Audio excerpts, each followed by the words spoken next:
Salut les Pifiou, ici Kit Charlemagne. On se retrouve aujourd'hui pour un nouveau podcast avec pour sujet cette question. La littérature, la fiction et l'art nous mentent-ils? Alors c'est une question presque de éculée, je sais pas, j'ai l'impression qu'elle a un air familier. Je suis certainement pas le premier à la poser et d'ailleurs je vais t'amener à le démontrer en faisant un petit peu l'historique vite fait. Maintenant, pourquoi elle m'est venue? Bonne question, parce que je suis même pas sûr de m'en souvenir précisément.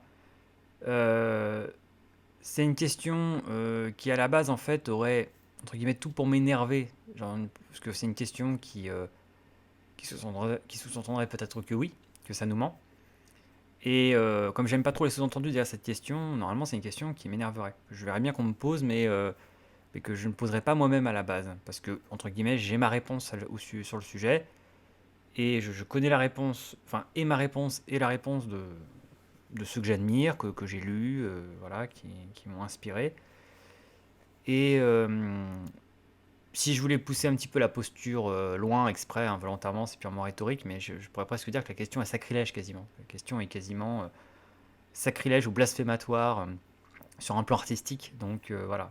Mais bon, euh, la réponse n'a rien d'évident pour autant, en tout cas de façon générale pour la plupart. Donc elle est intéressante et mérite d'être posée. Donc la façon dont elle m'est venue en plus, c'est parce que justement je me suis fait la remarque.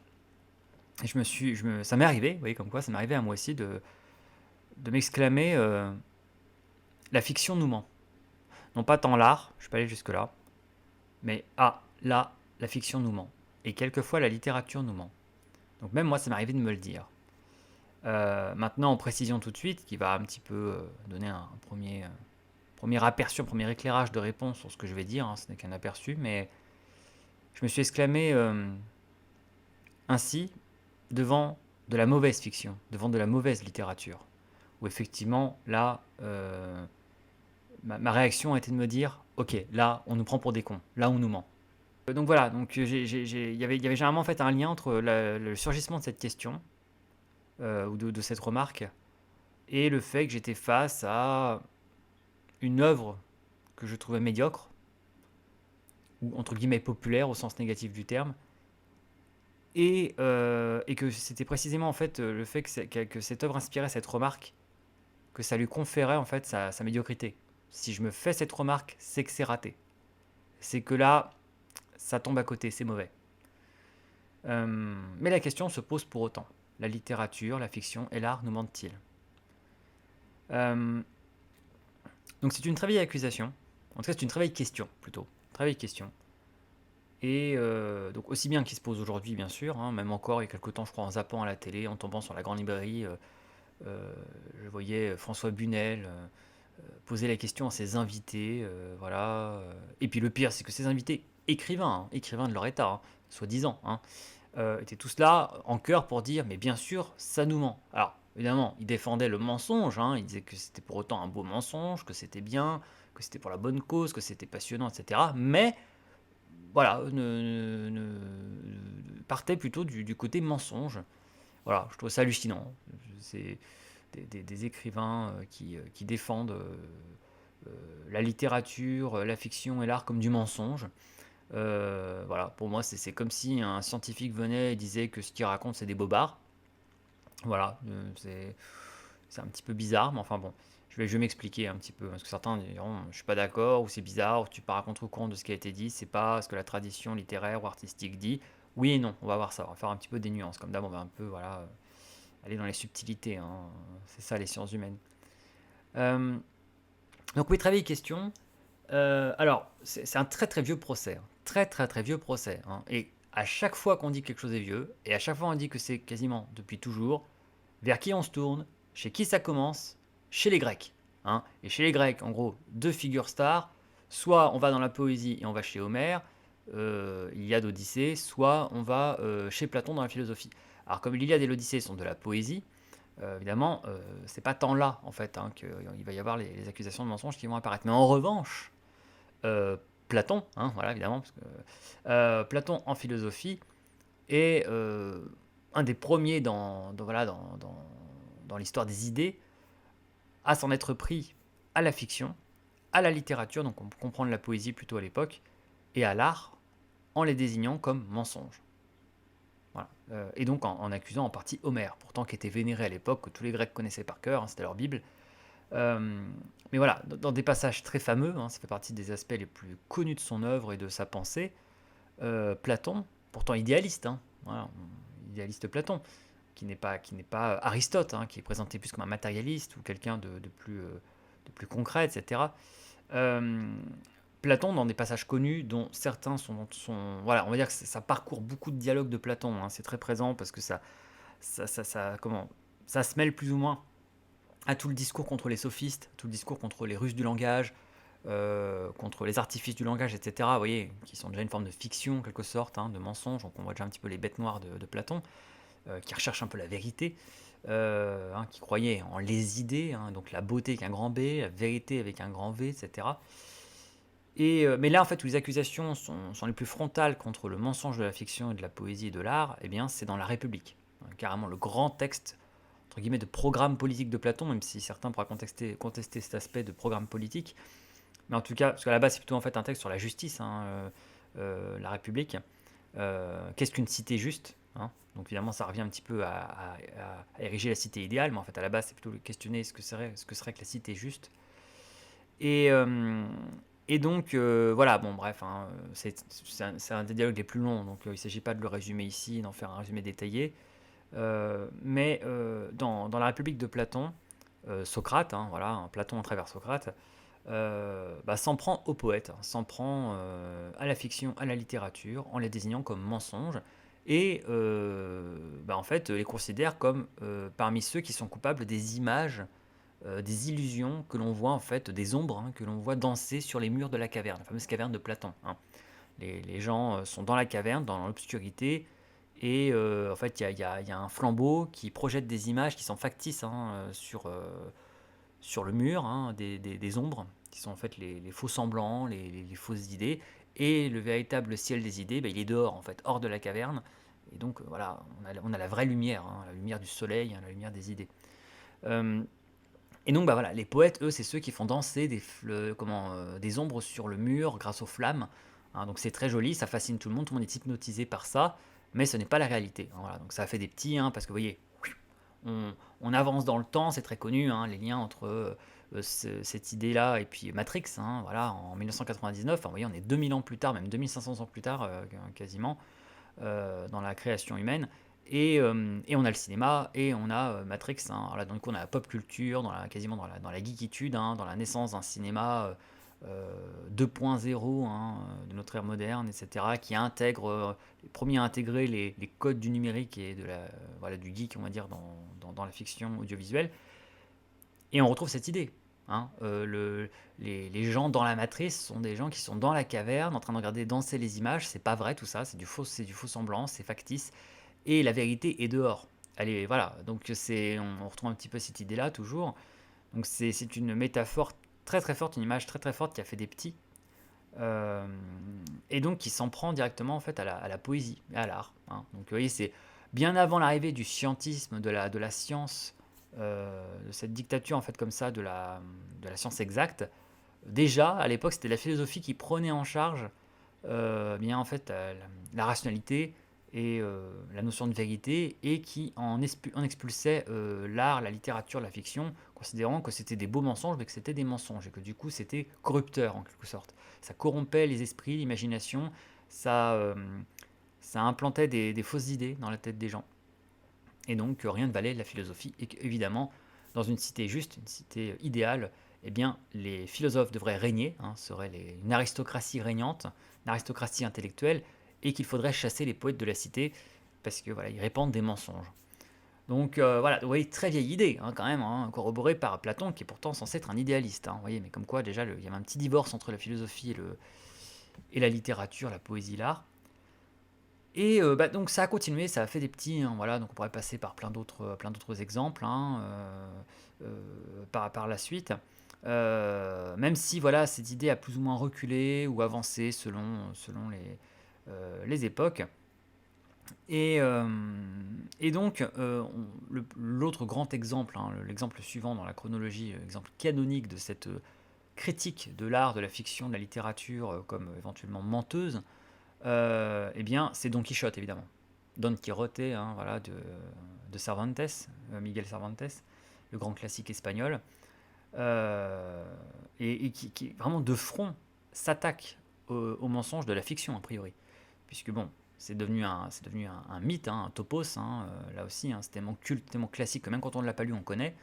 Donc voilà, donc dans Don Quichotte, bien voilà, Don Quichotte de la Mancha, Mancha c'est la région où il habite, est un vieil homme en fait qui a trop consommé de littérature chevaleresque, hein. On est à une époque, hein, on est vraiment à la sortie du Moyen Âge, et donc en fait il y a eu le temps en fait de s'écrire toute la bibliographie, on va dire, de littérature, de chevalerie ou picaresque, etc., qui a prospéré à l'époque, hein, voilà, donc Amadis de Gaulle, comment bien sûr Chrétien de Troyes en France, enfin dans le royaume de France, euh, et voilà, toutes sortes de héros, en fait, parfois même qu'on a oubliés, hein, voilà, hein, qui sont plus trop à la page, mais à l'époque, voilà, c'était les romans que les gens qui savaient lire, en fait, dévoraient, pour lesquels ils se passionnaient, c'était les récits héroïques, de chevaliers courageux, braves, qui traversent des épreuves, qui ont une dame, etc. Bon, tous les codes courtois, hein, et du roman de chevalerie, qui sont là aussi restés en fait des stéréotypes, hein, des figures imposées.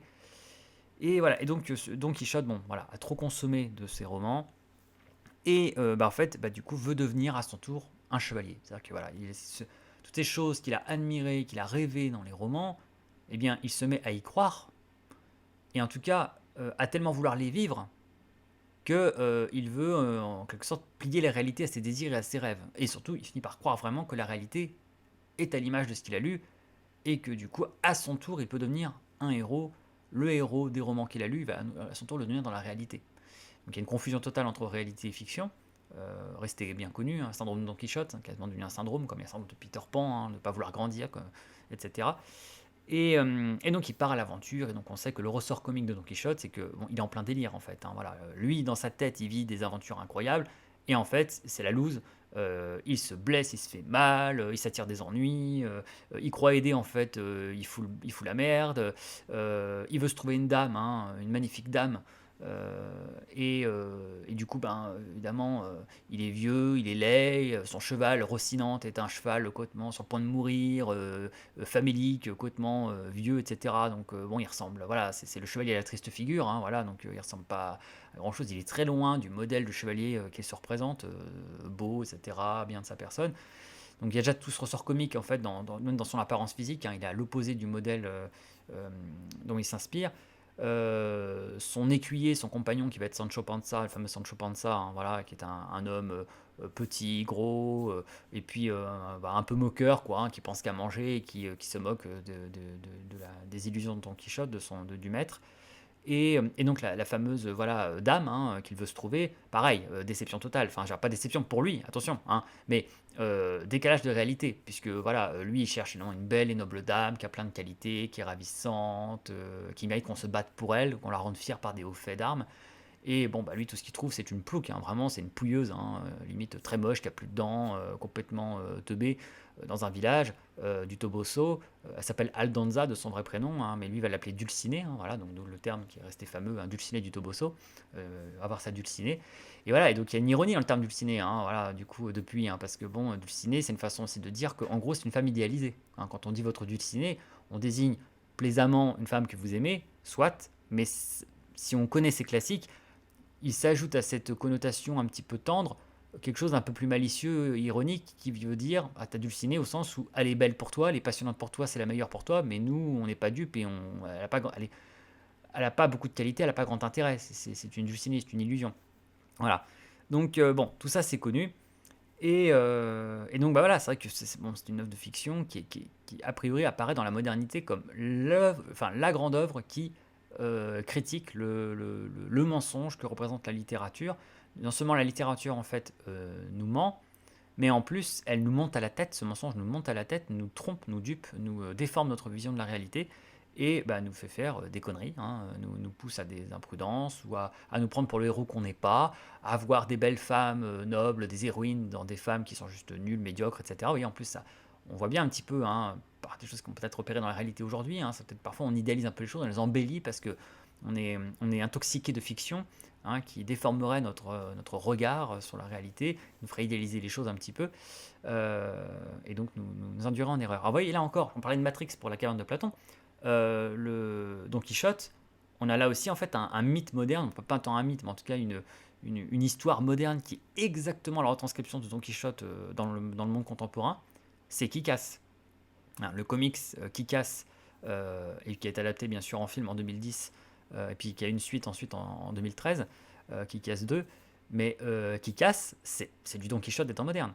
Kick-Ass, c'est rien d'autre qu'un adolescent qui a lu trop de comics, qui est fou du monde des BD et des super-héros, et il est tellement accro à ça euh, qu'en fait, il veut en faire sa réalité et qu'il pense à son tour pouvoir devenir un héros. Il pense qu'à son tour, il peut devenir un des super-héros qu'il a lu. Alors, il sait qu'il n'a pas de pouvoir, mais à sa façon, il peut devenir un super-héros. Et en plus, bon, il y a une petite astuce dans l'histoire qui fait que comme il a un accident et que ça l'insensibilise plus ou moins en fait à la douleur suite à une opération, bon, il développe presque un pouvoir à sa façon. Puis surtout, il va rencontrer Big Daddy et puis et Hit Girl qui eux sont des vrais badass, hein, voilà, des vrais combattants. Et donc voilà, bon, il y a de l'héroïsme qui va réussir à se mêler à cette histoire. Mais c'est que le concept de base de Kick-Ass, c'est du Don Quichotte. C'est un gamin qui va s'en prendre plein la gueule. Comme il n'a pas de super pouvoir, comme il n'est pas super fort, pas très costaud, c'est juste un geek à qui les comics sont montés à la tête.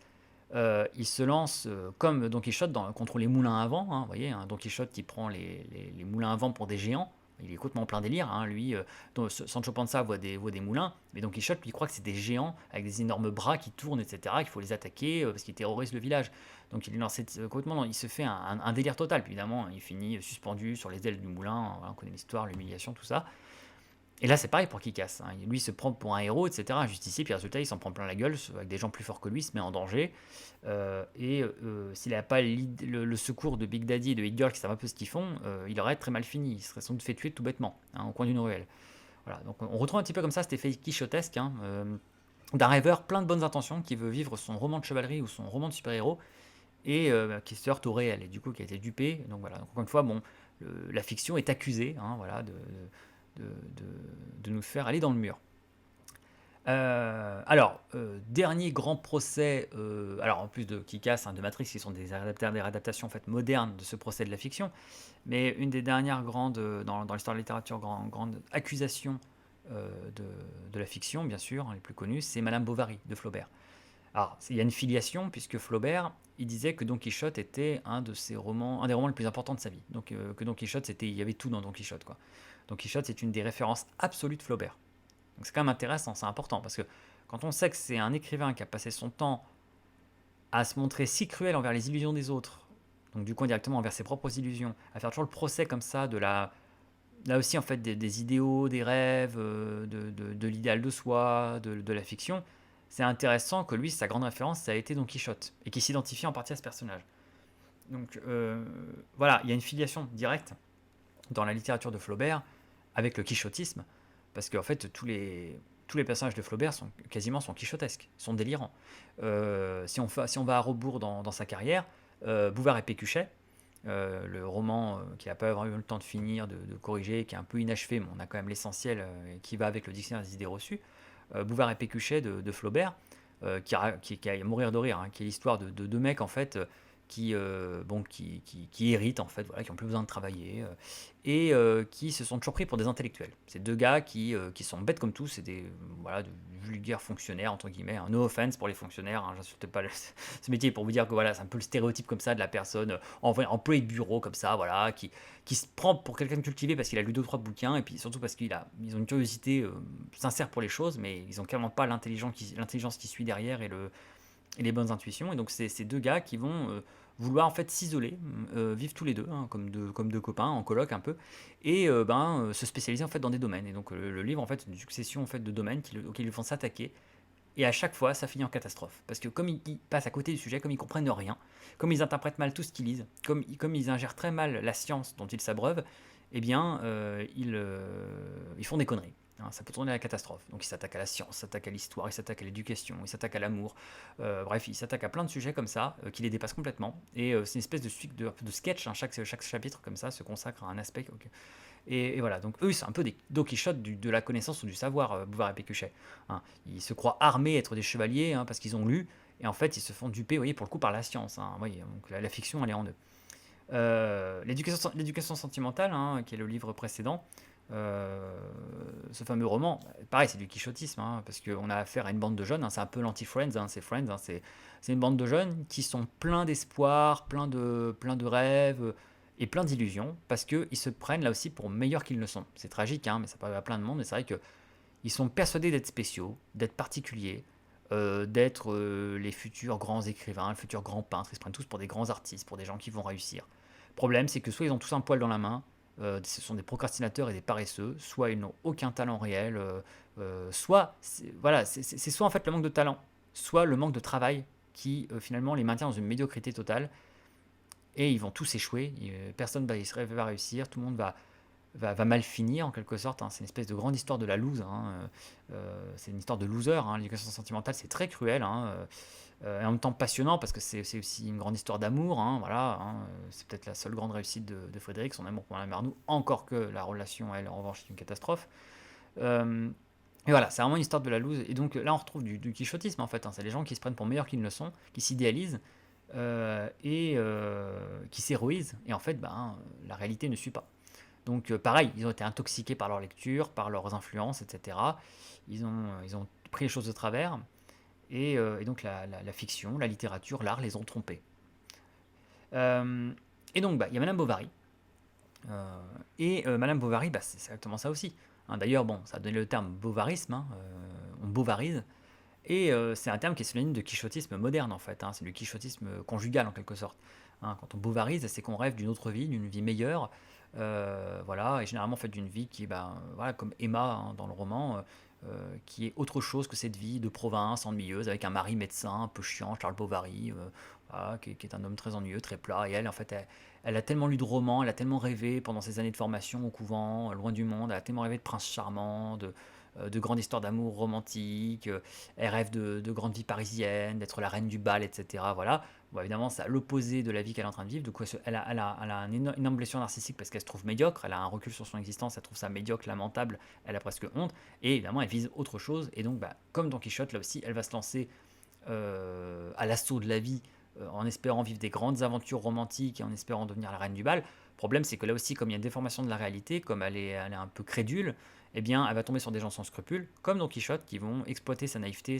ses illusions, et en fait, elle va vivre tout sauf un rêve romantique. Et donc, Léon et Rodolphe, qui sont ses deux amants voilà, dans le roman, ce sont des pauvres types, hein. Ce sont des pauvres gars, des connards, des gens qui vont la ruiner, qui vont la duper, qui vont la débaucher, et qui sont loin des princes charmants qu'elle s'imagine. Mais comme elle est naïve, comme Don Quichotte avec Dulcinée du Toboso, hein, qui voit en Aldonza Dulcinée du Toboso, qui voit en Aldonza une dame magnifique, eh bien elle va voir en ces gars-là des princes charmants, des gens séduisants, etc. Bah, forcément, si elle-même n'est pas très instruite, très cultivée, elle ne peut pas se rendre compte que ces gars-là ne le sont pas tant que ça, hein, voilà, au royaume des aveugles, le borgne roi.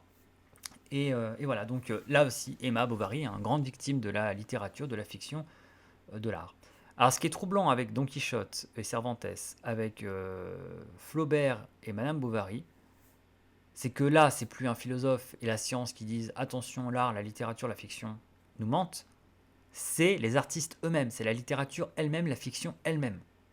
Alors, c'est quand même un coup de poignard, c'est comme une espèce de d'harakiri ou de sabordage, d'auto-sabordage. Quand même, c'est incroyable que ce soit un art qui lui-même dénonce ses propres mensonges et nous met en garde contre ses propres billevesées.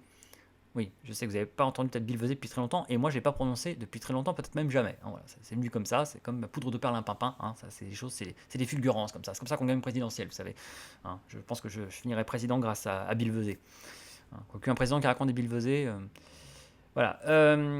Et donc, non, c'est paradoxal en fait que ce soit comme ça les artistes qui fassent comme ça le procès de l'art dont ils se servent pour en faire le procès, hein. Il y a une espèce comme ça d'auto-agression, une espèce de maladie auto-immune de l'art, comme ça, qui s'auto-agresse. Pourquoi il fait ça? Quel est l'intérêt, hein? Est-ce que c'est pas un peu se saborder? Alors, il y a aussi là-dedans quelque chose qui tient un peu du paradoxe du crétois, ce qu'on appelle le paradoxe du crétois. une espèce de vieille ruse rhétorique, entre guillemets, qu'on apprend d'ailleurs en cours de rhétorique, hein, et qui existait déjà à l'Antiquité. Hein. Et le paradoxe du Crétois, c'est ce Crétois qui déclare « Tous les Crétois sont menteurs ». Tous les Crétois sont menteurs, proclame un Crétois. Paradoxe. Si le Crétois dit la vérité en disant que les Crétois sont tous des menteurs, ce n'est pas un menteur, et du coup tous les Crétois ne sont pas des menteurs. En même temps, si effectivement tous les Crétois sont des menteurs, c'est-à-dire qu'il est en train de mentir en disant ça. Et du coup, quelque part, il dit une vérité, puisque ça veut dire que les Crétois sont bien des menteurs. Donc, on est comme ça en fait dans un double bind, hein, dans une contradiction, un paradoxe, vraiment littéralement un paradoxe. Il en existe en géométrie, hein, voilà, en géométrie de l'espace, et bien, voilà, il en existe aussi dans les idées, en rhétorique. Et donc, bien, c'est vrai que l'artiste ou l'art qui déclare l'art est un mensonge, eh bien, il y a un petit côté paradoxe du Crétois. Hein. C'est l'art qui nous déclare qu'il est menteur. Si l'art est effectivement menteur, en déclarant qu'il est menteur, il dit une vérité, donc en fait finalement l'art dit la vérité. En déclarant sa propre nature mensongère, l'art touche à la vérité et prouve qu'en fait il est une forme de vérité. Vous voyez, donc ce procès-là il remonte à très loin, mais en plus il est même fait par la littérature et la fiction elle-même. Donc évidemment, avec des exemples en plus aussi illustres, devenus si célèbres, évidemment on s'étonne à peine que même les écrivains, même les romanciers, même les artistes se sentent légitimes à dire et croient profondément que oui, nous mentons, oui, l'art ment et rien de tout ça n'est vrai, et n'y croyez surtout pas, ne prenez rien voilà, à la lettre, etc. Et vous voyez, l'expression est importante, hein, ne prenez rien à la lettre. Mais voilà, écoutez pas ce que ça raconte parce que voilà, vous allez tomber à côté. Ça va vous induire en erreur, vous faire des mauvais choix dans la vie, vous faire confondre la réalité et la fiction. La fiction, du coup, serait une espèce de monde un peu à part. L'art serait l'art, la littérature, la fiction. Ça, c'est une idée en plus qui tient à cœur à beaucoup de gens, donc ça les rassure. C'est très bien, ça va dans leur sens. L'art, la littérature, la fiction, il n'y aurait rien à en tirer pour le réel. Il n'y aurait rien à emporter de tout cela dans notre réalité. Tout ça, c'est un monde à part, c'est un monde parallèle dans lequel il est très agréable de se réfugier, dans lequel il est très agréable de passer du temps. Qui nous divertit, qui nous occupe, etc., mais qui n'aurait aucun intérêt pragmatique, concret, utile pour le monde réel. Rien ne serait à en retenir ou à en emporter. Ce serait presque même dangereux d'ailleurs d'emporter des choses de ce monde-là. Donc il faut laisser dans l'art, la fiction, la littérature ce qui y est, et la réalité, l'appréhender comme réalité. Et tout ça est très séparé, très, très opaque. Et c'est comme ça que beaucoup de gens fonctionnent. Pour beaucoup de gens, il y a d'un côté la fiction, l'art, la littérature, c'est très agréable, ils peuvent beaucoup aimer ça. Certains en plus se targuent d'adorer ça, hein, dire ouais, moi j'adore l'art, je suis passionné d'art, je regarde beaucoup de choses et je lis beaucoup de choses. Donc ils ont, pour eux, dans leur conception des choses, un amour énorme de tout cela, et pour eux, ils comprennent cela. Mais pour eux, c'est extrêmement clair que c'est un monde à part, isolé, dans lequel on va de temps en temps, mais on n'en ramène rien, parce que rien n'est à en ramener, parce que c'est que du mensonge, c'est que du faux, c'est que du toc, et la réalité, c'est la réalité. Donc ça donne en fait des gens comme ça qui ont une certaine duplicité, hein, ils ont une capacité de duplicité, parce que ils peuvent à la fois connaître beaucoup de choses artistiquement, s'y intéresser, entre guillemets sincèrement, même ressentir des émotions, mais ils ont cette capacité en fait à tout laisser là-dedans, à complètement séparer les choses. Et du coup, ça ne n'empêche pas d'être des gens hyper terre à terre, très pragmatiques, les pieds sur terre, voilà, qui sont même dans des domaines qui n'ont absolument rien à voir. Et pour eux, c'est pas du tout incompatible, entre guillemets. C'est-à-dire que pour eux, c'est un switch. C'est un switch, voilà, c'est comme des costumes. Voilà, dans la sphère privée, on peut se réfugier dans l'art, et puis dans la société, bien voilà, on travaille dans le réel, etc. Voilà, donc, et du coup, les gens qui, eux, soit confondraient les deux, soit essaieraient de les réunir, de les concilier, soit penseraient qu'on peut emmener des choses de l'art dans la réalité, voire prendre des choses de la réalité pour les emmener dans l'art, en fait, que ça communique, ce seraient des fous, des gens dans l'illusion, des gens dangereux pour eux-mêmes, voire pour les autres, et dans l'erreur. Voilà. Donc, accusation lourde.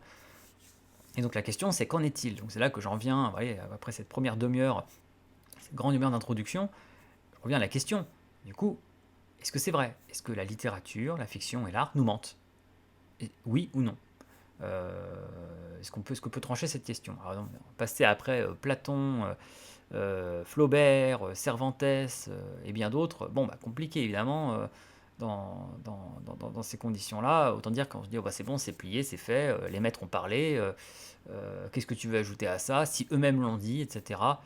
Oui, mais qu'ont-ils vraiment dit, justement? Peut-être qu'il y a une petite astuce. Donc je vais vous donner mon sentiment, hein, mon ressenti. Parce que bon, je vais pouvoir m'appuyer sur des gens comme qui ont dit des choses, hein, donc voilà, c'est pas que mon ressenti, hein, j'ai deux, trois témoins de moralité dans l'histoire, mais c'est vrai que là, bon, je pars quand même un peu en improvisation, tout ça, donc j'ai pas blindé le dossier, j'ai pas, voilà, fait des recherches de fou non plus, je suis vraiment sur mes acquis, sur ce que je connais, etc. Euh, je suis en total impro là, hein, donc voilà, je dis, c'est des imprécisions, tout ça et tout, ça fait partie du jeu, hein. On gagne en spontanéité, ce qu'on peut perdre parfois en précision, hein, faut choisir. Moi j'aime la spontanéité. Voilà, donc bon, la question se pose quand même, on va la poser, et je vais vous donner mon sentiment. Bon, en tout cas, a priori, effectivement, compliqué de contredire le fait que la littérature, la fiction et l'art nous mentent, sont du mensonge.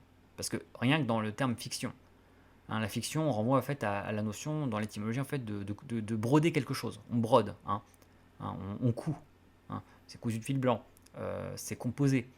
La littérature et l'art sont des choses imaginaires. La littérature et l'art n'existent pas dans la nature. Vous voyez, c'est ça l'inverse de la nature, c'est la culture. La nature, c'est ce qui existe, nous préexiste en fait, existe déjà en soi. Voilà, les arbres, l'herbe, la végétation, c'est pas de la culture, c'est de la nature, hein, c'est déjà là de base. Alors après, on peut trouver que la nature est artiste, hein, voilà, c'est une expression connue, mais la culture, par définition, effectivement, est une transformation du réel, et en tout cas aussi un suprême de civilisation. Donc forcément, on passe quand même par des évolutions, tout ça, et par des transformations de la réalité. Il est donc, bah oui, faire de l'art, faire de la littérature, de la fiction, c'est déjà, voilà, en effet, donc de la civilisation, hein, on est quand même déjà dans une forme avancée de civilisation. L'argent a passé, hein, juste Homo erectus, Homo faber, etc. Voilà, juste d'être là, voilà, dans la survie, on arrive à carrément, on est dans les grottes de Lascaux, là, hein, voilà, on fait des dessins, on imagine des choses, on arrive à, oui, hein, on retombe un peu le mythe de la caverne, tout ça. Donc, donc évidemment que c'est du mensonge, entre guillemets, hein. Ça, c'est presque à l'essence même de ces choses-là. Ce sont des choses qui ne sont pas réelles, qui sortent de notre imagination. Et que, après, on va faire passer de l'imagination à la réalité, entre guillemets, en leur donnant une réalité matérielle. Ou alors au moins verbale, hein. L'histoire qui est dans notre tête qui n'est pas réelle, on va la formuler, la partager, quelque part, elle va prendre une forme de réalité parce qu'on va la diffuser. Et puis, on va concevoir un objet, etc. Bon, mais c'est vrai que tout ça est une invention. Donc c'est vrai que, bon, à la base, c'est plié, hein. A priori, la question, elle est pliée, là, hein. Oui, effectivement, oui, l'art, la littérature, la fiction nous mentent, parce que c'est le principe même. C'est par définition, oui, mentent, inventent des choses, imaginent des choses. L'imagination, le mensonge. Donc hop, terminé, rideau, fini. Mais, il y a une petite astuce, hein. On va jouer sur les mots, mais les écrivains jouent sur les mots, c'est même l'essence de leur métier, de ce qu'ils font. Mais aussi parce que les mots sont pas là pour rien, hein. Les mots, même quand ils semblent dire la même chose, ne disent pas tout à fait la même chose. C'est pour ça qu'il y a des synonymes avec des nuances. Euh, Toute la subtilité de cette question, de ce débat, c'est que le réel n'est pas forcément la vérité, et que la vérité n'est pas forcément le réel. Se méditer là-dessus. Là, on est un peu dans Matrix.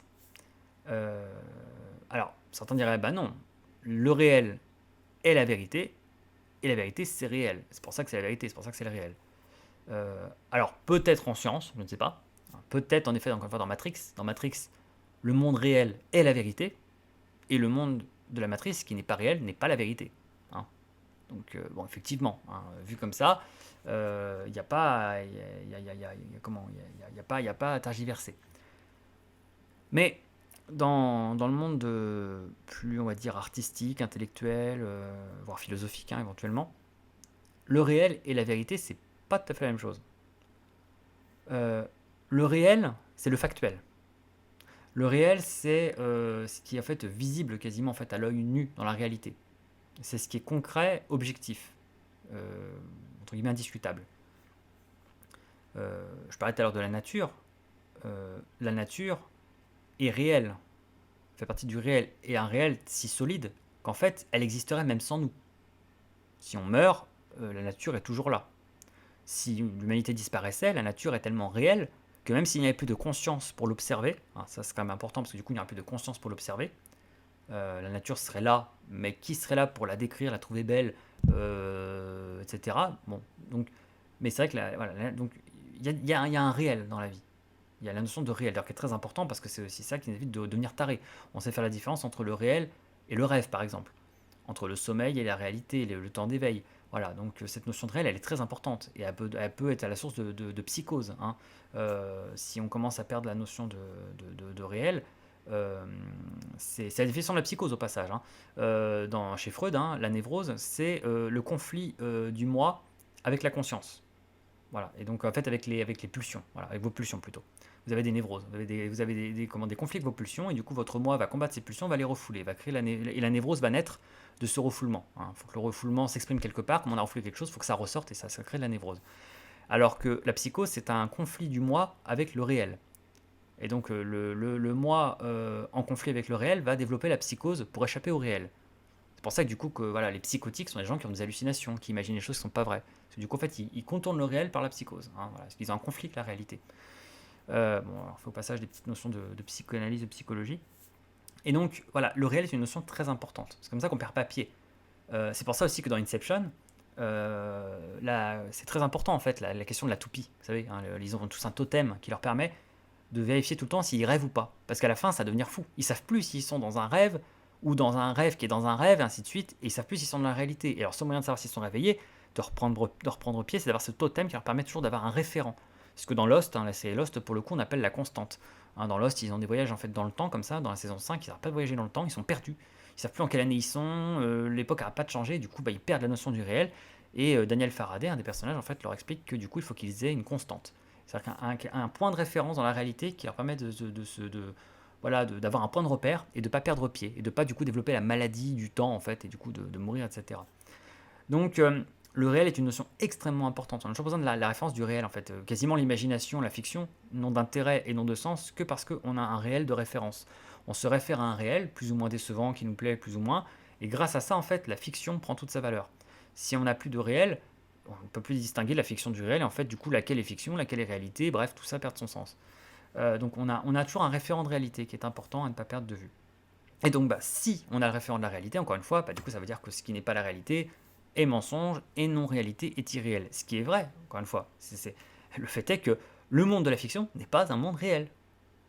Alors, ce qui devient pervers, entre guillemets, c'est que, autant la littérature, on voit des signes. Il faut quand même se représenter. Le monde de la littérature n'existe pas. Quand vous lisez, vous décryptez des signes. Vous déchiffrez des signes. C'est juste une succession de lettres qui sont donc des caractères, une écriture, un langage. En plus, un langage qui varie d'un pays à un autre, mais en gros, on a des lettres, on a les différents alphabets, voilà, on a un langage qu'on décrypte. Et en fait, l'objet réel, c'est un livre. C'est-à-dire que la seule réalité d'un livre, c'est du papier issu des arbres avec des caractères tracés dessus. Si on prend un livre dans sa définition réelle, c'est ça un livre. Le concept du livre, c'est déjà de l'imagination. Conceptualiser que ce livre contient une histoire ou un propos, et que quand on nous dit un livre, nous on pense à des idées, c'est déjà du concept, c'est de l'abstrait. Ça c'est vraiment l'humain dans sa splendeur. Parce que dans la réalité, ce n'est qu'un objet rectangulaire avec des pages et des caractères imprimés dessus, dont il faut maîtriser le langage pour le déchiffrer, pour accéder au contenu abstrait qu'il contient. Et du coup, accéder au mensonge qu'il contient. Hein. Voilà, qui n'est pas du réel. Donc la littérature encore, c'est assez clair que c'est faux. Pareil pour la peinture. Hein.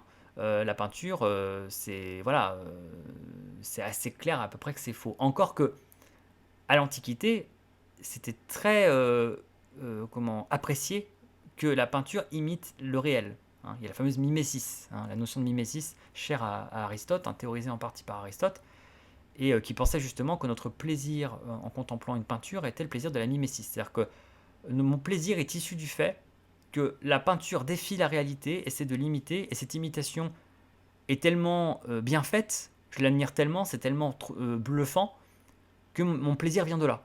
Et c'est pour ça du coup qu'on serait moins sensible à la peinture abstraite a priori, parce qu'en fait du coup on n'arrive pas à s'accrocher à cette mimesis, il n'y a pas de mimesis justement, on va dans l'abstraction, et il n'y a pas de challenge avec le réel. Alors que ce qu'on aime avec un tableau, c'est dire: «Ah, c'est trop bien fait, mais t'as vu les muscles et tout, oh là, on croirait que c'est un vrai humain. Puis là, t'as vu la plante, l'oiseau, là, on croirait qu'il est vrai». Donc on aimait beaucoup les trompe-l'œil comme ça à l'Antiquité, parce qu'on aimait bien défier la nature comme ça. Est-ce qu'on va réussir à tromper ses invités? On les fait venir à la maison, on a fait un grand peintre a peint une fresque. Est-ce que les gens vont se faire avoir? Est-ce qu'ils vont croire que les oiseaux sur la fresque sont réels? Et voilà, donc bon, il y a toujours un peu comme ça, cette relation un peu ambiguë entre l'art, le mensonge, la réalité, voilà, même dans la peinture. Mais c'est vrai que bon, dans l'ensemble, il faut vraiment, à moins de tomber sur un génie absolu, c'est très compliqué. La peinture se trahit toujours plus ou moins, hein, même en faisant des beaux reliefs, etc. Et tout, on connaît, la peinture trompe-l'œil peut être bluffante, hein. Il y en a encore de la contemporaine aujourd'hui dans les street art, hein. Il y a des street art de trompe-l'œil comme ça, et de mimésis qui sont impressionnants. Et on se fait avoir, on croirait qu'il y a du vide alors qu'en fait il n'y en a pas, on croirait qu'en fait là, il y a une porte, en fait il n'y en a pas. Bon, voilà, donc ça peut effectivement être très bluffant. Mais un art qui manipule le réel plus que les autres, c'est le cinéma. Parce que le cinéma filme le réel. D'où l'impopularité à la base de cet art-là. La photographie, très décriée à la base par Baudelaire, dans le salon de 1855, si je ne me trompe pas de date. Et puis par la suite, il y a le salon de 1859 aussi, je crois. Donc il y en a un, c'est l'exposition universelle, hein, je crois que c'est celui-là qui est consacré si je me souviens bien, parce que j'ai pas révisé, à la photographie. Et puis il en fait un dernier par la suite qui parle de l'imagination, la reine des facultés, mais je crois que c'est le même en fait, hein, voilà. Je confonds les salons, il en a fait 4. Et c'est vrai que dans un de ses plus fameux salons, Baudelaire s'en prenait à la photographie. Alors certains ont dit, vous avez vu, Baudelaire n'avait pas tout compris parce qu'il n'avait pas compris le potentiel de la photographie. Oui et non, on sait que Baudelaire n'a pas arrêté de poser pour Nadar, hein, le grand photographe de l'époque. Baudelaire aimait la photographie en fait. Et voilà, bon, c'est juste que lui, ça l'inquiétait parce qu'il se disait que si les photographes se reposaient sur leur laurier, la photographie ne serait qu'une espèce de plate captation du réel en fait. Et du coup, il n'y aurait pas d'art, parce que l'art est une transformation du réel et un point de vue subjectif, hein. Baudelaire était très attaché à la subjectivité, donc quelque part au mensonge. Baudelaire il n'aimait pas la peinture strictement figurative. Il aimait bien que ce soit bien fait, bien peint, il fallait une technique, mais il fallait que la technique soit au service d'une vision. Voilà, il faut qu'il y ait une vision, une sensibilité. Parce qu'il adorait Delacroix, qui était sa grande idole. Un gros fan de Delacroix, un gros fanboy de Delacroix, Baudelaire, au point que Delacroix le trouvait relou, hein, pour tout vous dire. Et donc, voilà, et donc Baudelaire avait peur que ça n'existe plus avec la photographie, puisqu'en fait il suffit de se planter là, de prendre la photo, puis voilà, bon, bah oui, bah écoute, bah oui, c'est la rue telle que je la vois, que je te dis, tout le monde la voit comme ça. En gros, c'est pas de l'art, quoi, c'est juste une photocopie, quoi. Et bon, évidemment, après on a découvert qu'avec la photographie, on pouvait faire plein de choses très artistiques, on pouvait faire du noir et blanc, on pouvait faire de l'argentique, on pouvait faire après plus tard du numérique, retoucher des choses, etc. Jouer sur les couleurs, les contrastes, de temps d'exposition, les lumières, bref, la photographie est un art à part entière. Mais bon, à l'époque de Baudelaire, forcément, la photographie est encore à ses débuts et pour l'instant, ça a l'air d'être juste un gadget qui capture la réalité. Bon, c'est sympa pour les souvenirs, mais pour la postérité, mais ça paraissait pas très artistique. Donc Baudelaire en appelle à l'imagination, la reine des facultés, voilà, qui doit rester maîtresse de l'art. Donc vous voyez, imagination, donc mensonge, etc. Hein, on retombe éternellement dans ces questions. Donc a priori, pour l'instant, tout accuse l'art, la littérature, la fiction, y compris les artistes eux-mêmes et les œuvres elles-mêmes, effectivement mentir. Hein. Mais je reviens à cette notion de réel. Là, pour l'instant, ce qu'on voit, c'est qu'effectivement, l'art a toujours voulu. Enfin, c'est toujours mis en rivalité, à la fois en rivalité et en même temps en complicité avec le réel. L'art aime bien imiter le réel pour voir jusqu'où il peut pousser le trompe-l'œil, et en même temps, il se distingue du réel, puisqu'il n'est pas réel déjà, et il a toujours voulu aussi marquer la différence. Donc la vérité, pour l'instant, on la laisse de côté. Parce qu'on va distinguer la notion de réel et de vérité, qui ne sont pas la même chose, encore une fois. Le réel, c'est tout ce qui est concret. Effectivement, la réalité. Mais la vérité, c'est une notion philosophique et abstraite. C'est là que je veux en venir. Et donc, une œuvre d'art peut ne pas être réelle, peut ne pas décrire le réel, mais peut être porteuse de vérité. Vous voyez? Donc c'est là qu'on va faire la distinction. Donc la vérité, là, il va falloir la prendre comme, non pas comme amalgame avec la réalité. La vérité, là, il va falloir la prendre dans un sens philosophique, intellectuel, artistique. Toucher au vrai. Qu'est-ce que le vrai? Voilà. Et donc là, effectivement, la notion de mensonge va déjà être un petit peu plus discutable. Pour l'instant, on est dans le réel. Effectivement, l'art ou la fiction, la littérature ne sont pas la réalité, ne sont pas le réel, donc du coup, ce sont du mensonge par rapport à la réalité. Et un mensonge tout à fait dont on est conscient en plus. Donc c'est pas un mensonge non plus en plus fallacieux a priori. C'est-à-dire qu'on est quand même prévenu. D'ailleurs, parfois, vous savez qu'il y a même des avertissements, il y a des trigger warnings au début des œuvres, aussi bien écrites qu'audiovisuelles, qui disent attention, les personnages, alors c'est même écrit à tous les génériques de fin, hein, c'est presque un devoir d'écrire ça à la fin d'un générique. Tous les personnages et situations décrites dans ce film sont de la fiction, sont inventés, hein, toute ressemblance avec des gens réels ou événements réels serait fortuite, hein. Donc ça c'est connu comme avertissement, vous voyez. Donc en plus même l'art lui-même revendique une distanciation par rapport au réel et dit j'ai rien à voir avec le réel, ne m'accusez pas d'avoir plagié le réel ou d'avoir imité le réel, ou, etc. Donc, vous voyez, il y a quand même des marqueurs de distinction. Mais c'est vrai que le cinéma, pour revenir à lui, est particulier parce que c'est l'art quasiment qui est le plus en contrainte avec le réel. Encore une fois, pour écrire, ce qu'il faut, c'est un stylo, une page, et là, tout est possible. Vous pouvez même faire tout exploser dans une page, hein. Vous avez fait, imaginons, exploser des ponts, des bateaux, vous faites un truc hyper spectaculaire dans une page, la page ne vous coûte pas plus cher. C'est une page, vous écrivez ce que vous voulez dessus.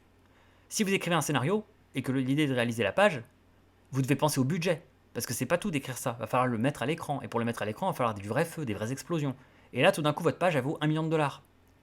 Donc le cinéma a beaucoup plus de compte à rendre au réel que la littérature.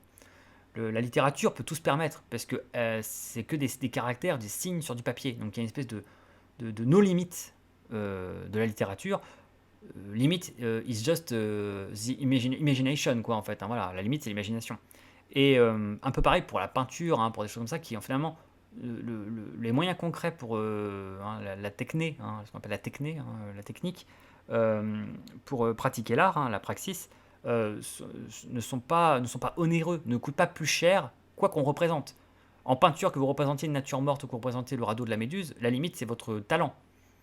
Ce n'est pas le budget, entre guillemets, sauf selon la taille de la toile, bien sûr, la quantité de peinture, mais il n'y a pas de budget, entre guillemets, particulier, voilà, au fait qu'il va falloir créer, il va falloir trouver de l'océan, il va falloir mettre des flammes et tout. Non, ça c'est votre talent qui va les faire apparaître. Le cinéma doit rendre des comptes au réel. Le cinéma, et c'est peut-être pour ça que ça a souvent fait sa vulgarité pour les gens, que longtemps le cinéma, comme la photographie, a mis du temps à être anobli, à être considéré comme noble, parce qu'évidemment, dans la hiérarchie de l'art, et Schopenhauer en est le témoin, parce que Schopenhauer avait hiérarchisé les arts selon leur proximité avec la volonté, hein, le monde comme volonté, comme représentation, et donc plus on est loin de la volonté, plus on est dans un art pur, hein, qui s'éloigne des basses contingences de la vie, des bas instincts de la vie, etc. Et donc lui mettait la musique au-dessus de tout, comme pure abstraction. Mais c'est vrai que voilà, il met aussi la peinture, la littérature, et c'est vrai que dans la hiérarchie de Schopenhauer, le cinéma aurait sans doute pas eu une très bonne position, parce qu'en fait, bah, c'était trop contraint au réel, en fait. Hein. Comme l'architecture, hein. Lui, c'est l'architecture qui est en bas justement de cette échelle-là, parce que l'architecture a un but utilitaire, ça sert à nous mettre à l'abri, à nous abriter, etc., à créer des habitats.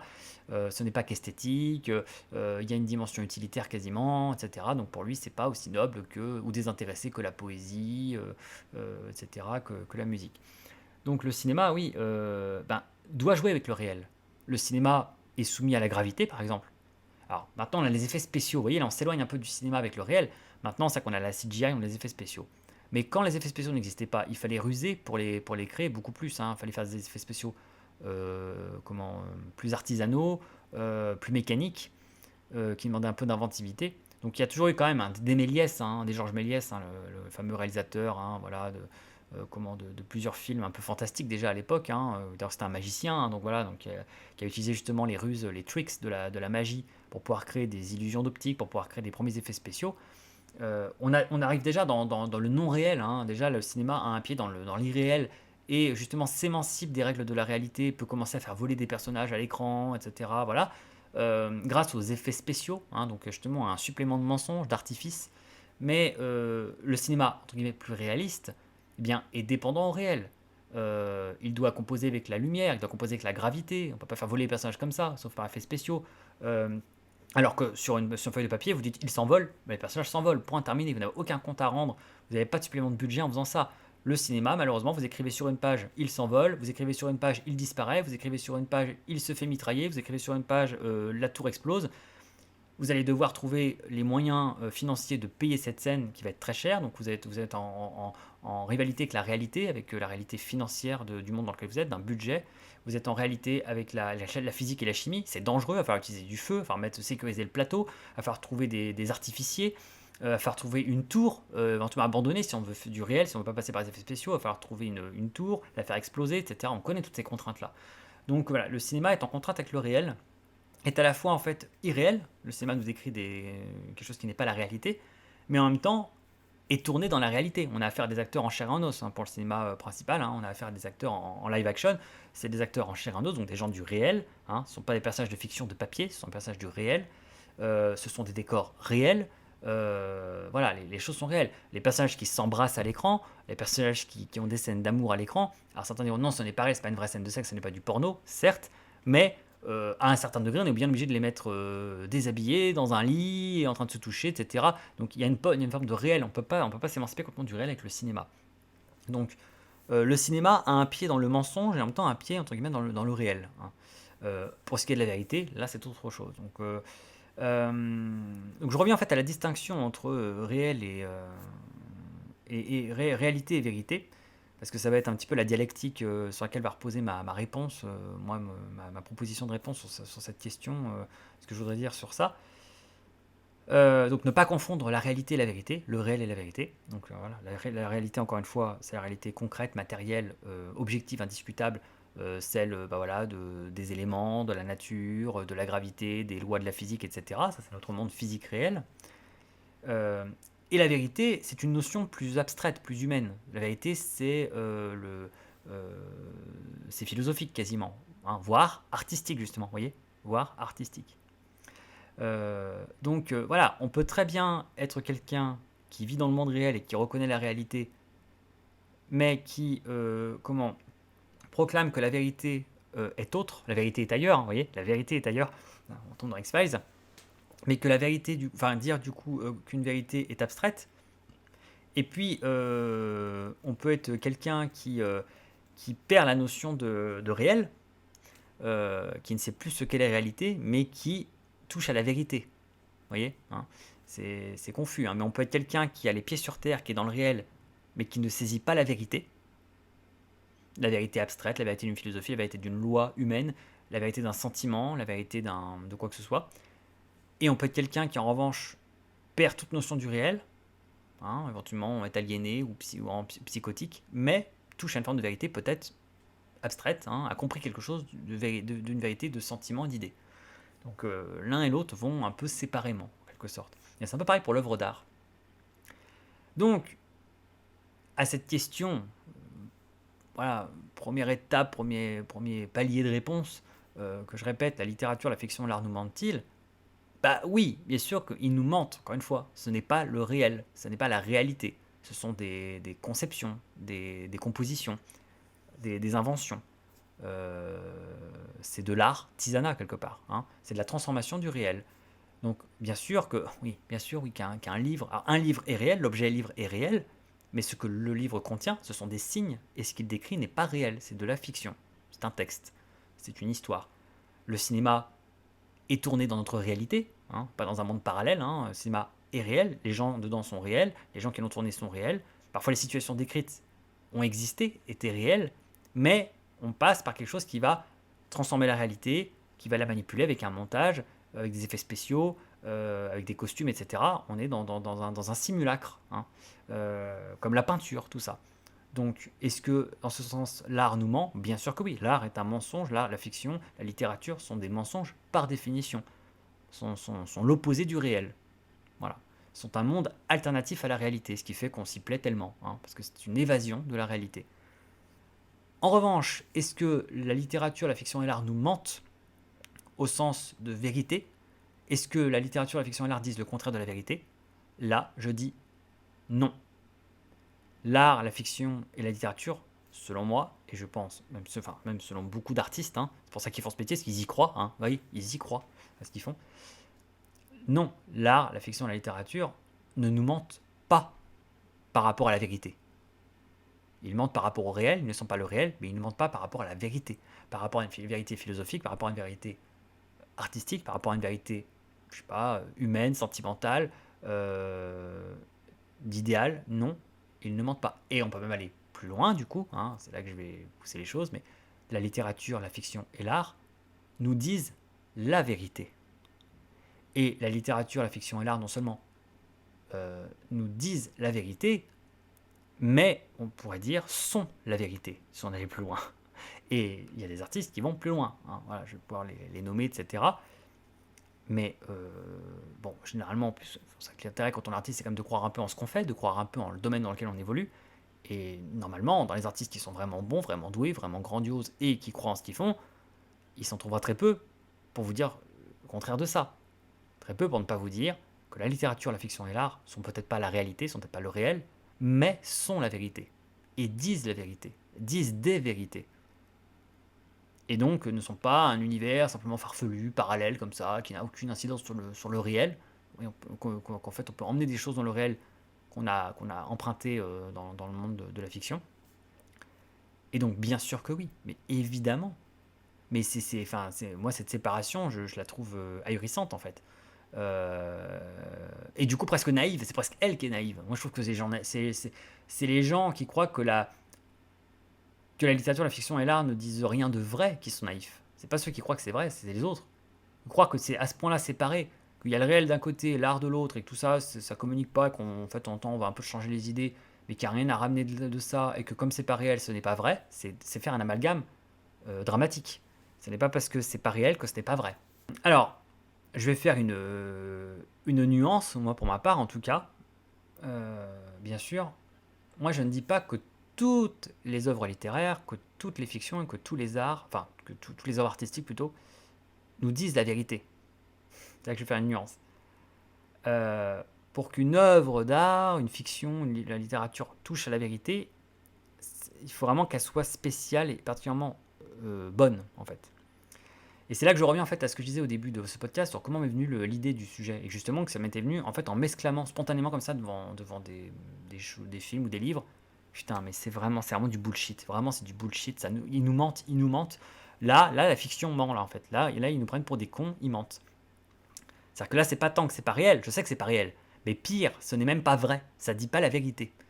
Et ça m'est arrivé de me le dire. Mais devant quoi je me le suis dit? Devant quoi ça me l'a fait dire? Ça me l'a fait dire devant des œuvres que j'estime médiocres et qui sont, pour dire objectivement, qui le sont. Moi, la dernière fois que je me suis exclamé comme ça devant des œuvres, si on peut les appeler comme ça, c'est devant deux types d'œuvres. En littérature, c'était devant des mauvais romans, des romans sentimentaux pourris. Je sais pas, on pense à Musso Lévy, mais c'est toujours les boucs émissaires, mais il y en a sans doute d'autres. Hein, voyez, mais c'est en feuilletant les pages comme ça de mauvais romans, de romans de gare, mais c'est presque même une insulte, parce qu'un roman de gare, ça peut être bien, mais vraiment des romans sentimentaux plein de facilité, plein de stéréotypes, paresseux, menteurs, encore une fois, menteurs, vraiment qui confondent tout, etc. Voilà, donc j'ai pu me dire ça devant ça, hein, donc de la mauvaise littérature. Et j'ai pu me dire ça devant des téléfilms. Alors, en ce moment, voilà, c'était par exemple par rapport à des téléfilms de Noël. Voilà. Mais ça peut être aussi par rapport à des comédies romantiques. Alors je ferai un sort particulier aux comédies romantiques parce que c'est comme un genre que j'aime beaucoup et je pense qu'il a sa place et qu'il a son sens. Mais c'est vrai que le truc, c'est qu'il y a des bonnes comédies romantiques. Là aussi, oui, il y a des bonnes et des mauvaises. Il y a la bonne et la mauvaise comédie romantique, hein, comme pour tout. Et le téléfilm de Noël, qui a son charme, hein, par ailleurs. Hein, même moi, parfois, ça m'arrive d'être client. Hein, j'avoue, c'est un petit charme, ça passe de Noël. On regarde ça pour l'ambiance, généralement. On regarde ça parce qu'on sait que c'est un film où il va y avoir des musiques de Noël, il va y avoir des sapins et des décors de Noël, et du coup, ça nous met dans l'ambiance. Mais l'histoire, à proprement parler, et ce que ça raconte, les téléfilms de Noël, c'est du bullshit total. C'est l'exemple même de la fiction qui, non seulement, du coup, n'est pas réelle, n'est pas la réalité, mais en plus nous ment en fait, est un mensonge, ne dit aucune vérité quasiment, ne dit rien de vrai, il n'y a aucune vérité là-dedans. Et paradoxalement, c'est presque tout l'inverse d'ailleurs, ce sont des fictions qui sont plus proches du réel que du vrai. Donc en fait, elles sont presque pas des œuvres d'art du coup. Parce que comme elles sont proches du réel, elles n'ont pas cette distanciation avec le réel, en fait elles sont quasiment une négation de l'art, et du coup elles ne disent pas de vérité, donc elles n'ont même pas voilà, l'excellence de l'art. Donc vraiment c'est problématique, hein, ces objets-là. Et donc voilà, là effectivement je me suis exclamé, là on nous ment. Là on est en train en fait, on est même, ok c'est pas réel, c'est de la fiction, mais c'est même pas vrai. On est en train de délivrer un mensonge au public là. Et le public qui serait crédule, non seulement, alors s'il est vraiment très crédule, confond la réalité et la fiction, mais là il faut quand même le faire, il faut vraiment être un peu psychotique, mais même en fait reçoit un message qui est mensonger. S'il le prend premier degré, là en fait on lui ment. On lui fait miroiter des choses qui ne sont pas vraies. Qui disent des mensonges par rapport à l'amitié, par rapport à l'amour, par rapport voilà, à la justice, j'en sais rien, enfin voilà, des choses comme ça, à des grandes notions abstraites. pour moi le constat il est clair et le jugement est sans appel. La bonne littérature, elle ne ment pas. La bonne littérature, elle dit la vérité. Et là où c'est comment ça devient un tordu, retors, hein, qu'il faut suivre, mais la vérité d'une œuvre ne se mesure surtout pas à son degré de réalité. C'est très simple. Euh, cette vérité dont je parle, avoir touché à la vérité par rapport aux sentiments humains, avoir touché à la vérité par rapport à la justice, avoir touché à la vérité par rapport au deuil, avoir touché à la vérité par rapport à l'amour, toutes les notions que vous imaginez, est complètement indépendant, voire même, on pourrait dire quasiment symétriquement inversé au rapport de l'œuvre avec le réel. Par rapport au réalisme de l'œuvre, on parle de réalisme, les œuvres réalistes. Euh, alors, les bons exemples de ça, hein, c'est que une œuvre peut avoir l'air très réel, dire, oui, par exemple les documentaires, hein, je peux dire, ah ouais, oui, il y a des gens comme ça, il y a des gens comme ça, hein, il y a des gens qui sont tellement, entre guillemets, terre à terre, ils peuvent pas supporter de regarder quelque chose qui n'est pas en prise avec le réel. Moi, j'en ai connu des comme ça. Hein. C'est-à-dire que si quelque chose n'est pas mentionné comme étant une histoire vraie, si quelque chose ne se passe pas dans notre monde réel, donc dans le social, c'est ceux gens qui adorent les fables sociales à la française. Vous voyez, c'est les films français réalistes hein, qui se passent dans le milieu hospitalier, dans le milieu de la bureaucratie, au milieu de la police. Ils sont, ils sont accros à la réalité et ils pensent que justement, toute chose qui s'éloigne de cette réalité-là est forcément mensongère. Parce qu'ils confondent le réel et la vérité. Donc ils pensent que la vérité ne peut venir que du réel. Et donc que pour eux, c'est un certificat d'authenticité et de véracité qu'une œuvre s'ancre dans le réel. C'est pour ça qu'ils sont accros aux documentaires, ils sont accros aux reportages, ils sont accros à tout ce qui paraît hyper réel, en fait naturaliste, quasiment on est dans le naturalisme en fait, donc quelque chose qui va être au plus près du réel jusqu'au prosaïque en fait. Hein. Ils vont adorer ça parce que ça les rassure et ils pensent que c'est ça qui parle de vérité. Or, on peut très bien regarder un documentaire ou un film de ce genre-là aussi proche du réel pendant 2 heures et n'en avoir tiré aucune vérité. Et il n'y a peut-être aucune vérité dedans. Si c'est médiocre, si c'est mauvais, il n'y en aura aucune. Je n'ai pas dit que c'était impossible qu'il y en ait. Il y a des gens effectivement qui arrivent à la fois à parler du réel et en même temps, le plus vrai possible en tout cas, et en même temps qui arrivent à dire des vérités. Et dans ce cas, bon, c'est intéressant, c'est un genre à part entière. C'est ce qu'on pourrait qualifier d'être un bon documentaire ou un bon film réaliste ou un bon roman réaliste. Mais en tout cas, les deux ne s'amalgament pas. Et on peut faire un truc qui est complètement what the fuck par rapport à la réalité, qui est complètement fantaisiste et imaginatif, et cependant toucher à des vérités humaines, et bien plus que quelque chose qui aura les apparences du réel. Et l'exemple de ça, par exemple, hein, il y en a plusieurs, mais un des plus fameux, c'est Peter Pan. Peter Pan est par définition une histoire qui s'ancre dans l'imaginaire, Neverland, hein, le pays imaginaire. Donc on est dans l'imaginaire absolu, revendiqué. Donc certains diront, hein, et c'est souvent les critiques, oh bah c'est de la littérature d'enfance, c'est faux, c'est des fadaises, c'est de l'imagination, c'est pour les enfants qui veulent se couper du réel. Mais il n'y a rien de vrai là-dedans, il n'y a rien de vrai. Attention, ce n'est pas réel, effectivement. Hein, si l'enfant ouvre la fenêtre et essaie de voler, il tombe et il meurt. Hein, donc bon, effectivement, là c'est bien effectivement que l'enfant soit assez intelligent pour comprendre, dissocier le réel de l'imagination, que Peter Pan, c'est malheureusement une histoire imaginaire, ce n'est pas la réalité, ça c'est un fait. Hein. Aux dernières nouvelles, le pays imaginaire n'existe pas, en tout cas il existe dans notre esprit, attention, hein. Le pays imaginaire existe en nous, c'est la leçon du truc, hein, donc c'est ce que dit le livre. Mais le pays imaginaire au sens réel, comme on le voit dans Hook de Spielberg, évidemment, malheureusement n'existe pas, en tout cas aux dernières nouvelles. Hein. Hein, la deuxième étoile à droite est tout droit jusqu'au matin. Hein. Et, mais en revanche, Peter Pan dit la vérité, dit des vérités. Et là, ce sont des personnes qui passent complètement à côté du truc, qui pensent que parce que Peter Pan dedans, il y a des histoires de crocodiles, de pirates, d'indiens, de monde imaginaire et de gens qui volent et de poussière de fées, que tout ça c'est des conneries, qu'il n'y a rien de vrai à en tirer, c'est complètement faux. Et la preuve, les archétypes qu'on en tire. Le syndrome de Peter Pan. Si on a réussi à faire passer de cette fiction complètement fantaisiste une notion qui a réussi en fait à passer dans la psychanalyse, dans la psychologie, dans la sociologie, c'est que J.M. Barrie, l'auteur, a touché à la vérité et au vrai. À travers une fiction complètement irréelle, qui est un mensonge au sens par rapport à la réalité, a touché à la vérité par rapport à des notions humaines. J.M. Barrie a réussi, en allégorie, à nous parler de notre rapport au temps, le temps qui passe, l'angoisse du temps qui passe, tic-tac, le crocodile, le capitaine Crochet,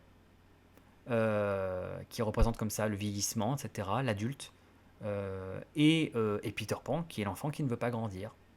Voilà, donc là, et donc on peut amener cette notion, en faire un profil sociologique quasiment, et donc décrire ainsi des adultes qui ont un rapport angoissé au temps et qui ne veulent pas grandir et qui restent éternels enfants ou adolescents.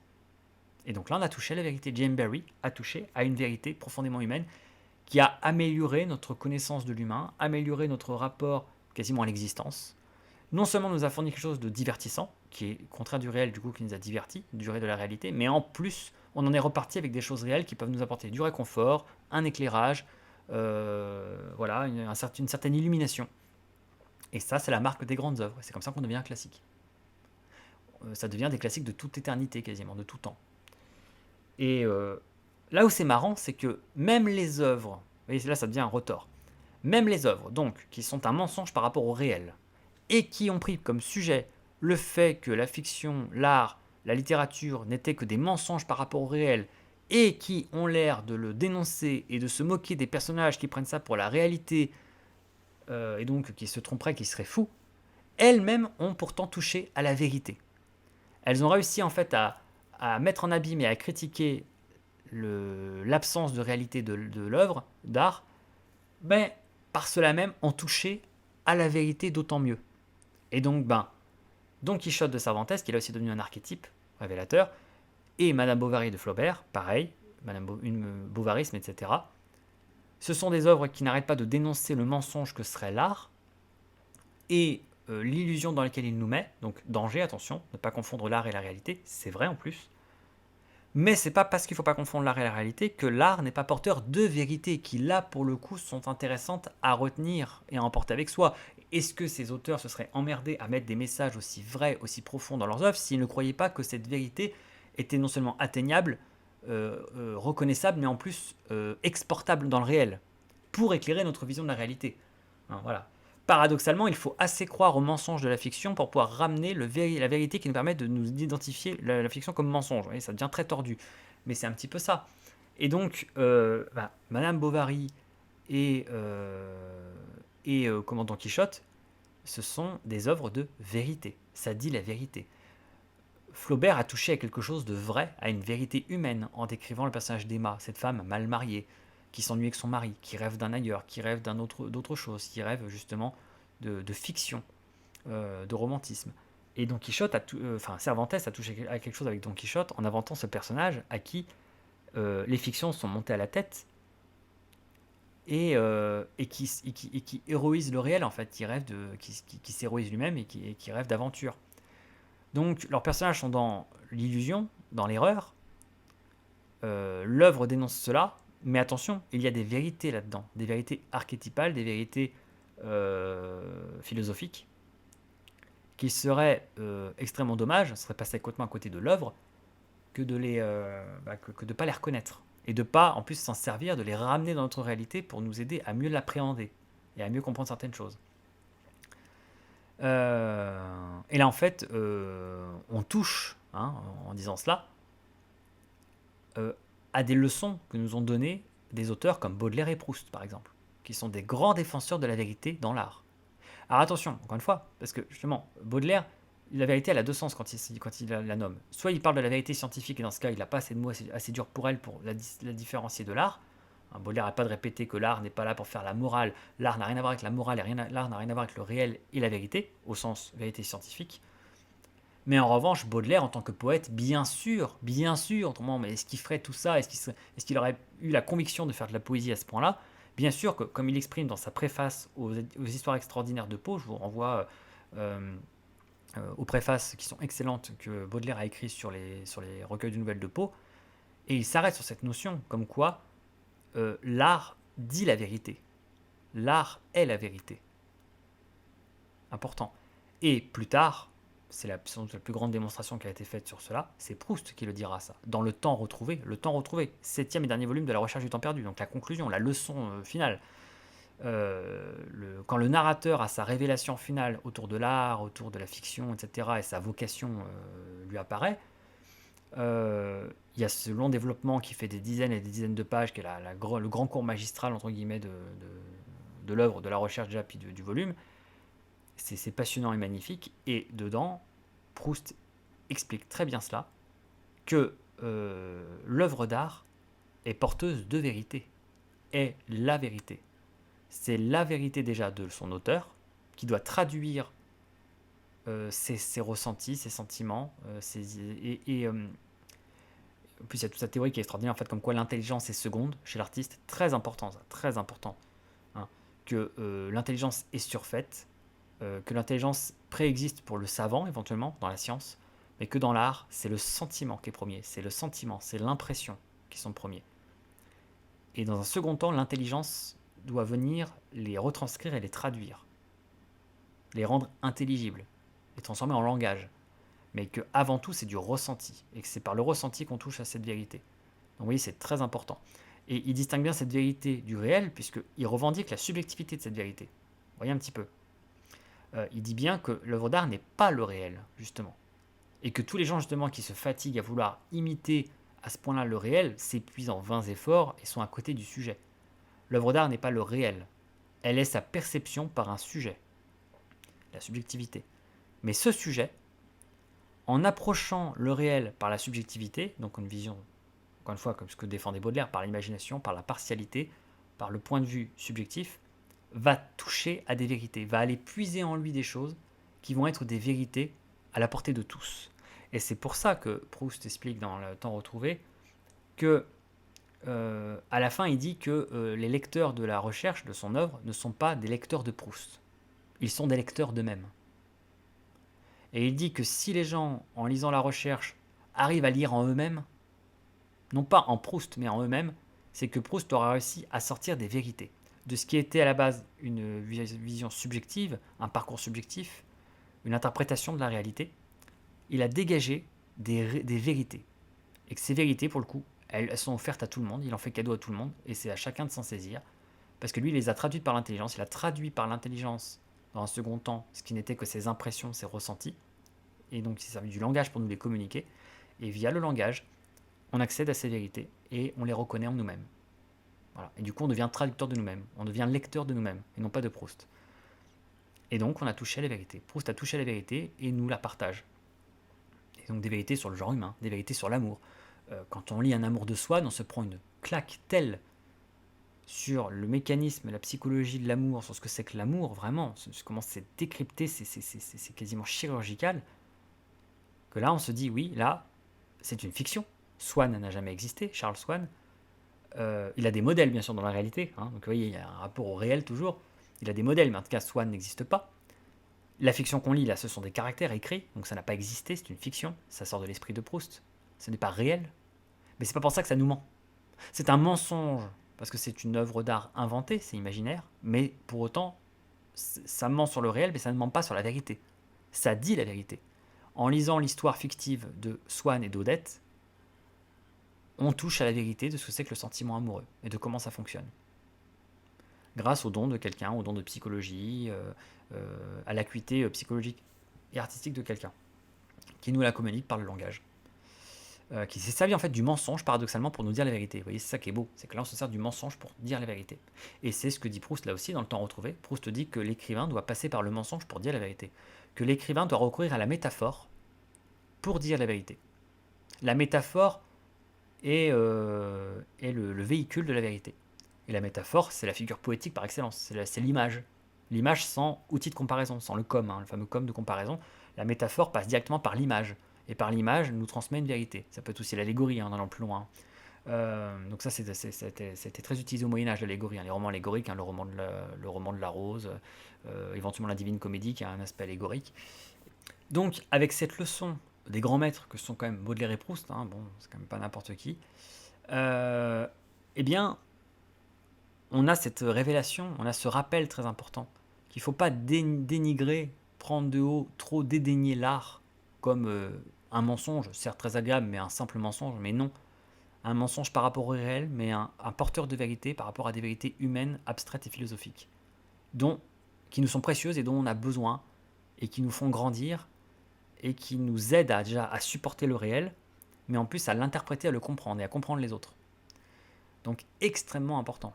Extrêmement important. Négliger la vérité de l'art, ne jurer que par la vérité de la science, c'est une énorme erreur dont on voit certaines dérives aujourd'hui. On en paie d'ailleurs les conséquences dans notre réalité. Voire quand on confie les clés de la maison uniquement à la science têtue, la plus obtuse, la science sans conscience qui n'est que ruine de l'âme, comme disait Rabelais dans Gargantua, quand on, quand on confie les rênes à cela et qu'on néglige les formes de vérité qui existent dans la fiction, dans la littérature, dans des formes de mensonges qu'est l'art, on passe à côté de dimensions humaines très très importantes parce que c'est là qu'est l'humain. C'est là aussi qu'est l'humain. Donc la science c'est très pratique pour transformer le réel et pour l'interpréter parce que là du coup on interprète les lois physiques, la chimie, etc. et tout, on agit sur le réel. Mais la science, au bout d'un moment, est impuissante à nous parler de la vérité humaine. Parce que la vérité humaine, elle est trouble, elle est nuancée, elle est abstraite, elle est imaginaire, etc. On est dans les sentiments, dans le ressenti, dans le subjectif. Et là, c'est l'art qui prend ça en charge. L'art et la philosophie. Et les personnes qui pensent que l'art, la philosophie et la fiction, c'est accessoire, c'est récréatif, c'est purement pour s'évader, c'est pour se divertir, etc., font une monumentale erreur dont nous payons les conséquences dans les choix sociétaux et dans certains comportements. Voilà.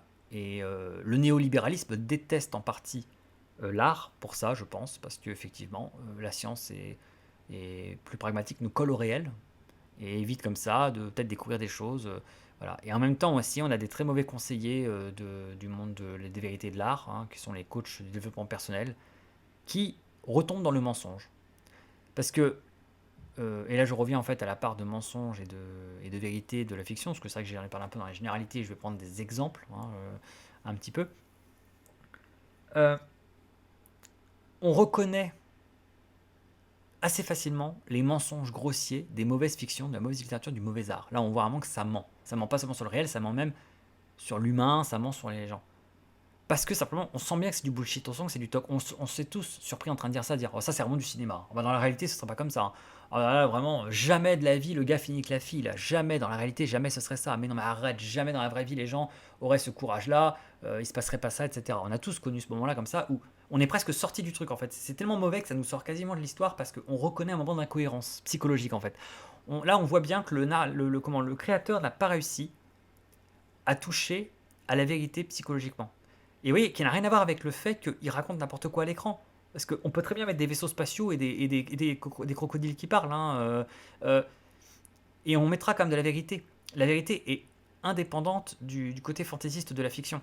Donc c'est pas une question de oh bah non, bah attends, je suis pas con, moi chacun un vaisseau, comme ça n'existe pas. Non, il y a des vérités dans Star Wars. Si on va par là, bon, c'est pas l'exemple que je préfère, mais bon, pour faire très geek et pour faire caricatural, mais dans Star Wars, il y a quelques vérités humaines, on va dire. On arrive à mettre le doigt sur quelques vérités humaines. Alors que ce qu'on voit est complètement faux. Alors qu'inversement, on peut faire un film très réaliste, mais si on se plante sur l'aspect psychologique, on peut dire plein de mensonges. Les téléfilms de Noël, ils sont très réalistes au fond. Un téléfilm de Noël, c'est jamais très fantaisiste. Il n'y a pas toujours le Père Noël, un téléfilm de Noël. Le téléfilm de Noël, c'est très concret. Généralement, c'est une femme qui travaille trop, qui néglige sa vie sentimentale, qui a déjà un gosse, elle a foiré son premier mariage, elle est un peu désabusée par l'amour, et puis ça n'a pas de Noël, et elle sait plus si elle doit y croire, etc. Et puis elle rencontre un mec, alors lui, soit il croit à fond en Noël, soit au contraire, il est encore pire, il est cynique, etc. Et tout, il croit pas en Noël. Et puis ils vont devoir travailler ensemble, parce que c'est intéressant, le téléfilm de Noël ne quitte jamais trop le monde du travail. On est toujours avec des gens qui travaillent beaucoup, qui se font de l'argent, qui sont dans le business, etc. On est chez les Américains, donc capitalisme et tout. Et une fois que cet aspect-là est bien mis en place sur le travail, ils vont réapprendre à éventuellement tomber amoureux et s'aimer, etc. Mais tout est tellement cousu de fil blanc et tellement caricatural et simpliste qu'évidemment, on a du mal à toucher à la vérité avec ces fictions-là. Parce que ça manque de finesse psychologique, de subtilité, et ça touche pas assez à l'essentiel. Et voilà, donc c'est naïf, quoi. Mais ça peut être frais, attention, ça peut être rafraîchissant. On peut aussi prendre plaisir à voir quelque chose qui nous bullshit, qui nous ment. Encore une fois, les comédies romantiques, on se charme. Quand on regarde une comédie romantique, on connaît les figures imposées, on connaît les codes. Il faut vraiment être naïf pour confondre la comédie romantique avec la réalité. Là, voilà, on est quasiment en déni de réalité. On est dans le don quichotisme là.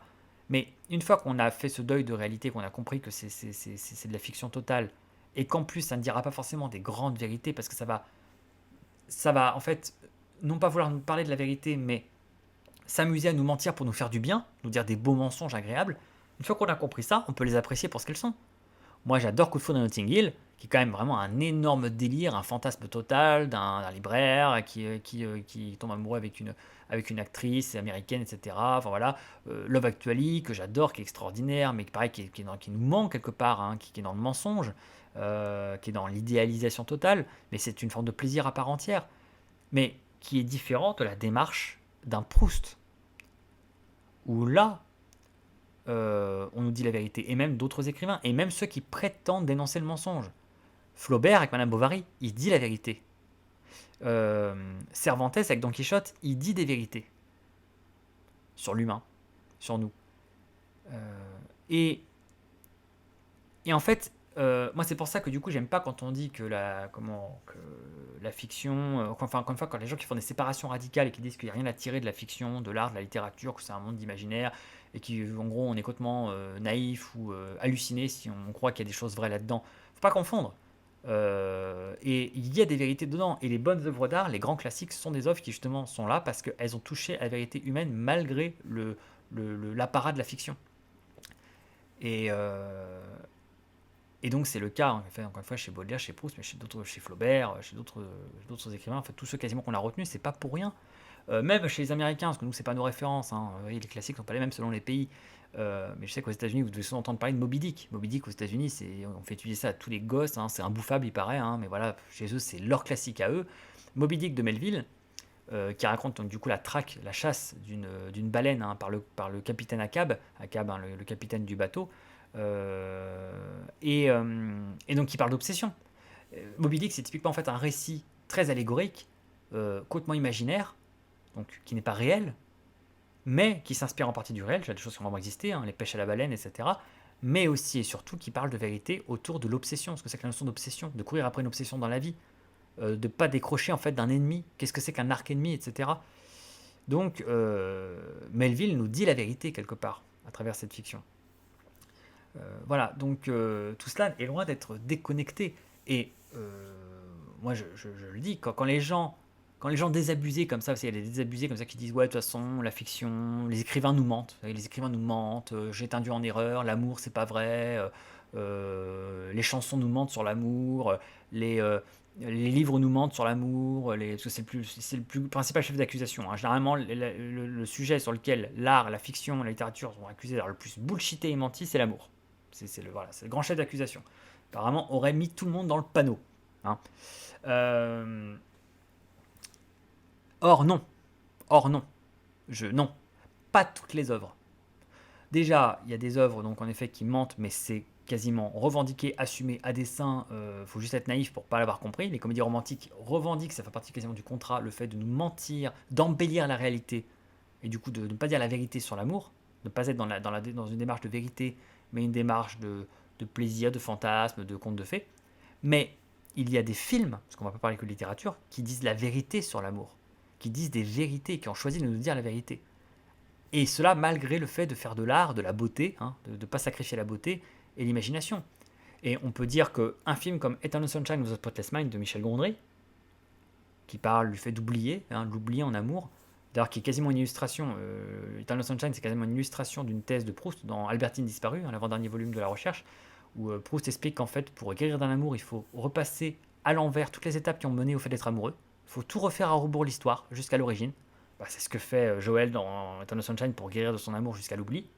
Albertine disparue, c'est une histoire d'oubli, donc vous voyez, on tombe sur les jeux. Gondry a fait du Proust, peut-être sans s'en rendre compte. Euh, donc, Eternal Sunshine of the Spotless Mind, qui est une histoire pourtant très inventive, qui a bien des degrés, et plus irréaliste et plus mensongère dans sa notion du réel que bien des fictions, pourtant touche plus à la vérité qu'elle, par son approche de l'oubli en amour. Et Heure de Spike Jonze, qui se passe dans un futur un petit peu idéalisé, etc. A priori, dans un truc complètement hors sol, on est un peu idéalisé, très joli esthétiquement, eh bien, dit des vérités sur l'amour. Heure, c'est criant de vérité sur les relations amoureuses, etc., sur l'amour. Donc, ne pas confondre comme ça l'approche du réel d'une œuvre et sa vérité. Autrement, il n'y aurait pas de dessin animé qui dirait la réalité. Un dessin animé, c'est vraiment c'est du dessin, c'est de la peinture, c'est de l'aquarelle, c'est de la couleur, c'est complètement imaginaire, ça sort du rien, et pourtant, ça dit la vérité. Il y a plein de dessins animés qui sont pleins de vérité. Vice Versa, qui est de Pixar, qui est un récit allégorique. En plus, vous voyez, c'est purement de la CGI, c'est purement de l'image de synthèse, donc rien de tout ça n'est réel, c'est que de l'informatique, des données informatiques. Et en plus, parle d'allégorie, donc même dans le récit lui-même, les choses sont fausses, les choses sont de l'imaginaire, sont des allégories, sont des représentations, dit la vérité. Et dit plus la vérité que certaines choses qui parlent du réel. Des réalités humaines, hein, des réalités sur la notion de deuil, sur la notion de mélancolie, sur la notion de chagrin, etc. Et qui nous aident en fait à comprendre qui nous sommes et à progresser, à comprendre les relations humaines et à accepter les sentiments négatifs, etc. Donc c'est magnifique. Euh, et donc voilà, tout l'art et toutes les fictions, toute la littérature ne sont pas mensongers. Ce sont c'est le mauvais art, les mauvaises fictions et la mauvaise littérature qui mentent. On reconnaît en partie de la mauvaise littérature, de la mauvaise fiction et du mauvais art au fait que ça sonne faux, que c'est mensonger, que ça ne touche pas à la vérité. Et attention, la vérité, précisément parce que c'est pas forcément quelque chose qui nous plaît ou nous arrange. Un amour de Swann, ça touche à la vérité de l'amour, aussi bien dans ses bons aspects, parce qu'il y a des très beaux aspects, que dans les aspects qui peuvent déranger, dans les aspects déplaisants, dans les aspects pessimistes, dans les aspects même violents. Et c'est pour ça aussi que ça peut déplaire, que certains peuvent dire ça non plus c'est pas le réel, parce qu'il y a un déni de vérité quasiment, dire non, c'est pas la vérité. C'est un peu comme ce que dit Morpheus à Neo dans Matrix. J'ai pas dit que ce serait facile, Neo. J'ai dit que ce serait la vérité. Et, euh, et donc voilà, on reconnaît en partie justement la vérité dans ces grandes œuvres, et elles sont des grandes œuvres grâce au fait qu'elles ont dit la vérité, mais on reconnaît cette vérité au fait que on voit bien que les choses n'ont pas été embellies. C'est les gens qui lisent de la mauvaise littérature ou qui ne connaissent pas la vraie bonne littérature qui croient que les choses sont embellies en littérature. Je vous assure que lisez du Flaubert, lisez du Zola, lisez du Balzac, lisez du Proust et du Baudelaire, vous verrez pas d'idéalisation de la vérité. Vous verrez de l'esthétisation, vous verrez des gens qui font de la beauté, qui écrivent bien, qui décrivent des choses belles, donc qui savent faire de la beauté, c'est de l'art quand même. Hein. Donc il y a une dimension plastique, il y a une technicité aussi, il y a une techné, mais les choses décrites fondamentalement sur les relations humaines, sur les rapports humains, ne sont pas toujours belles et sont plutôt du côté de la vérité. L'éducation sentimentale dit plein de vérités sur l'amour, sur l'amitié, sur les rivalités, sur les relations entre les gens. Et c'est pas toujours joli, c'est pour ça que c'est la vérité. La vision de l'amour dépeinte dans Proust n'est pas du tout celle que vous verrez dans un Harlequin, dans un roman à l'eau de rose tout pourri, parce que ces romans-là, eux, veulent faire juste rêver, c'est un noble but, hein, mais c'est pas vrai, du coup, c'est pas des très grandes œuvres d'art, c'est pas très profond psychologiquement. Mais la Divine Comédie de Dante, La Recherche du temps perdu de Proust, très grandes œuvres comme ça, sont des œuvres qui disent la vérité, et c'est pour ça que dans ces œuvres, on souffre. C'est pour ça que dans ces œuvres, il y a de la douleur, il y a de la souffrance, il y a de la violence, il y a de la noirceur, que tout n'est pas joli.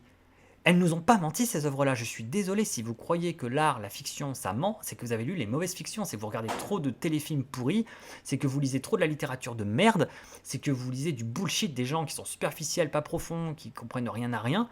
Mais si vous lisez les bons auteurs psychologues, si vous lisez les grands moralistes, si vous lisez les grands classiques, si vous regardez les grandes œuvres cinématographiques, ça dit la vérité, c'est criant de vérité, ça vous hurle la vérité aux oreilles.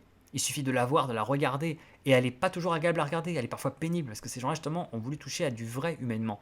Et le vrai humainement, il est ambigu, il est ambivalent, il est plein de duplicité, il est tantôt beau, tantôt laid, les fleurs du mal, tantôt douloureux, tantôt plaisant, agréable, jouissif.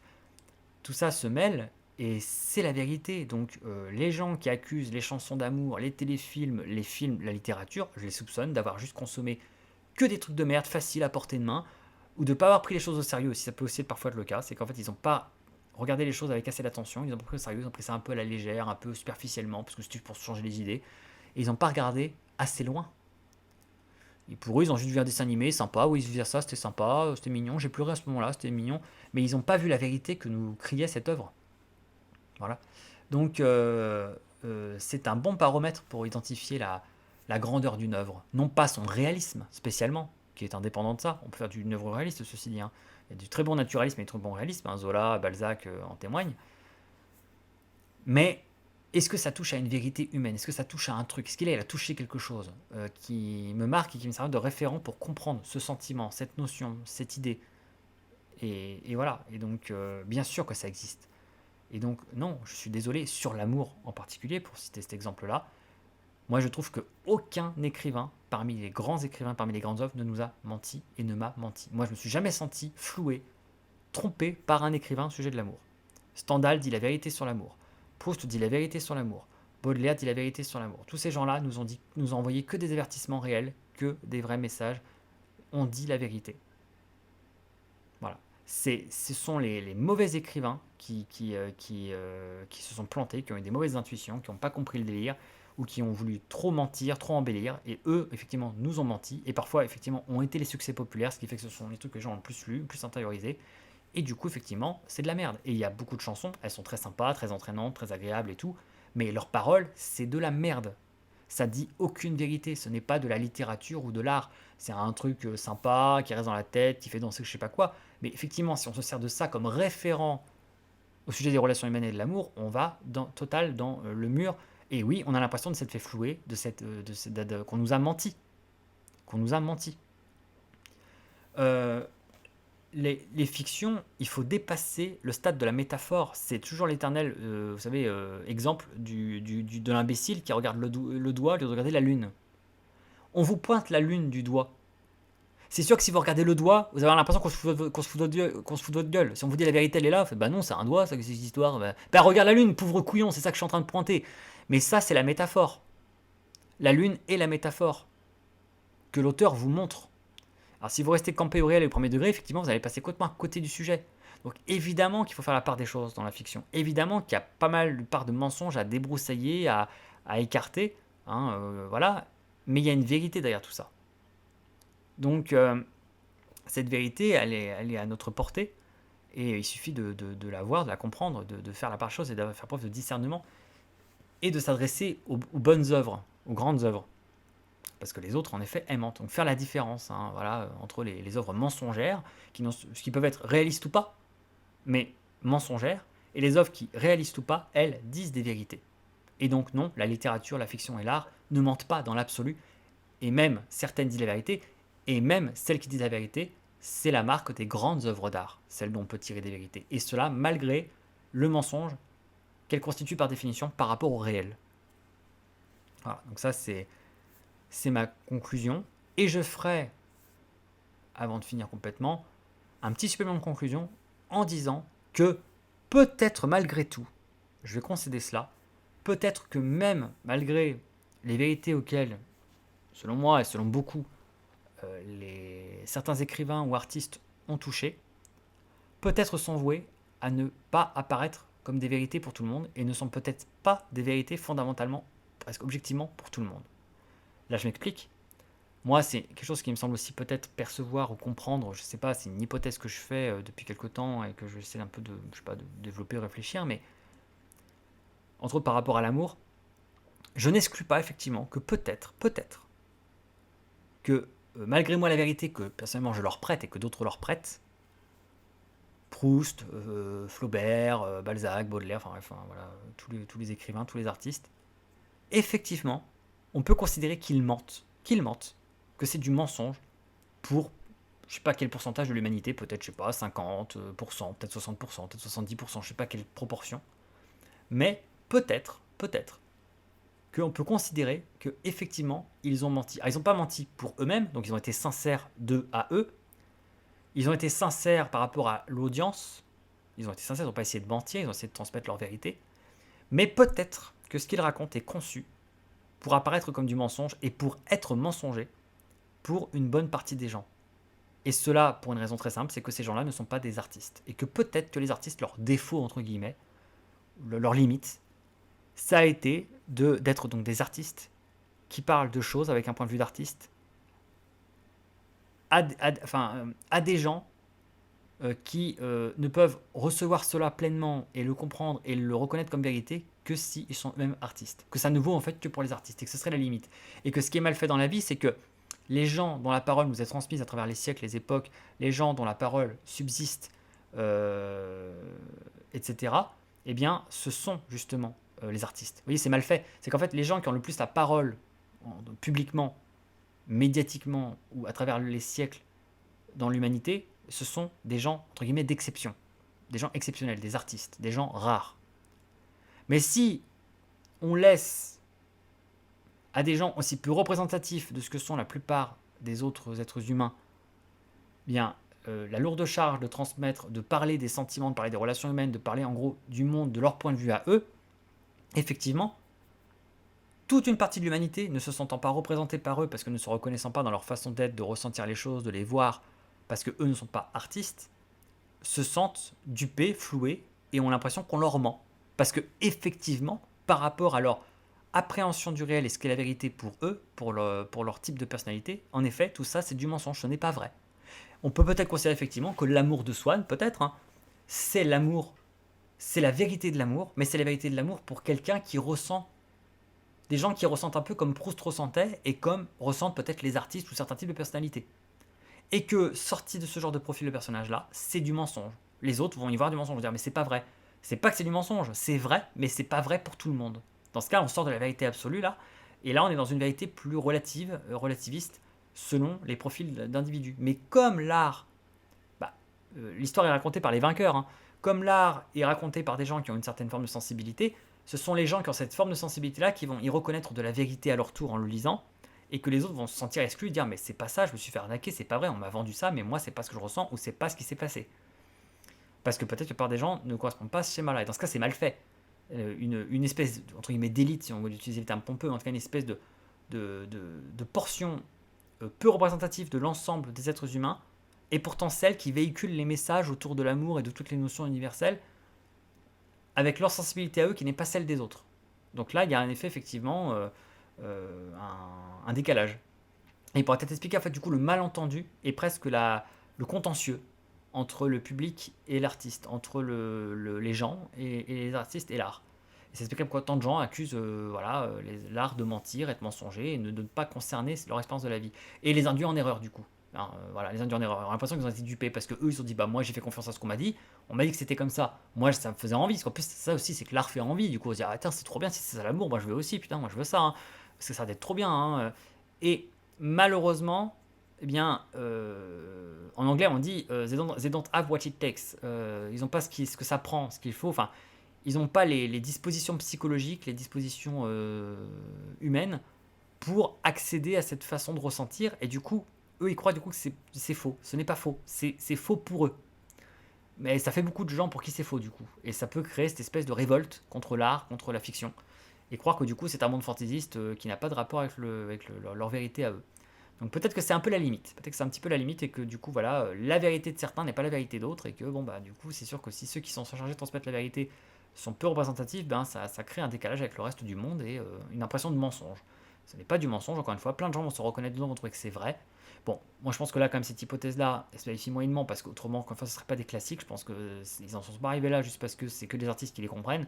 Il y a plein de gens qui lisent ces œuvres-là qui ne sont pas artistes, qui pour autant s'y reconnaissent, ça leur parle, ça résonne en eux. Ça peut être des critiques, ça peut être des professeurs, ça peut être simplement des lecteurs ordinaires, comme dirait Bourdieu. Voilà, ça pourrait, voilà, toutes sortes de personnes qui ne sont pas forcément artistes et qui pourtant s'y sont reconnus et ça leur a parlé.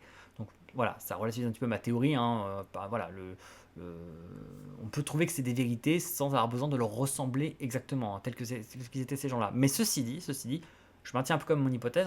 Moi, quand je vois actuellement le procès fait parfois à la passion, à ce qui est dit dans la littérature, etc. En plus, tout est confondu. On confond la bonne et la mauvaise littérature, ce qui est dit dans les grandes œuvres et puis ce qui est dit dans les petits téléfilms de Noël ou dans les romans pourris. C'est quand même pas le même genre de présentation des choses et de subtilité psychologique, d'acuité psychologique. Mais en tout cas, peut-être que ce procès qui est fait, c'est parce que toute une partie de la population ne se reconnaît pas dans cette vérité. Ce n'est pas leur vérité à eux, de leur tempérament, de leur façon d'être.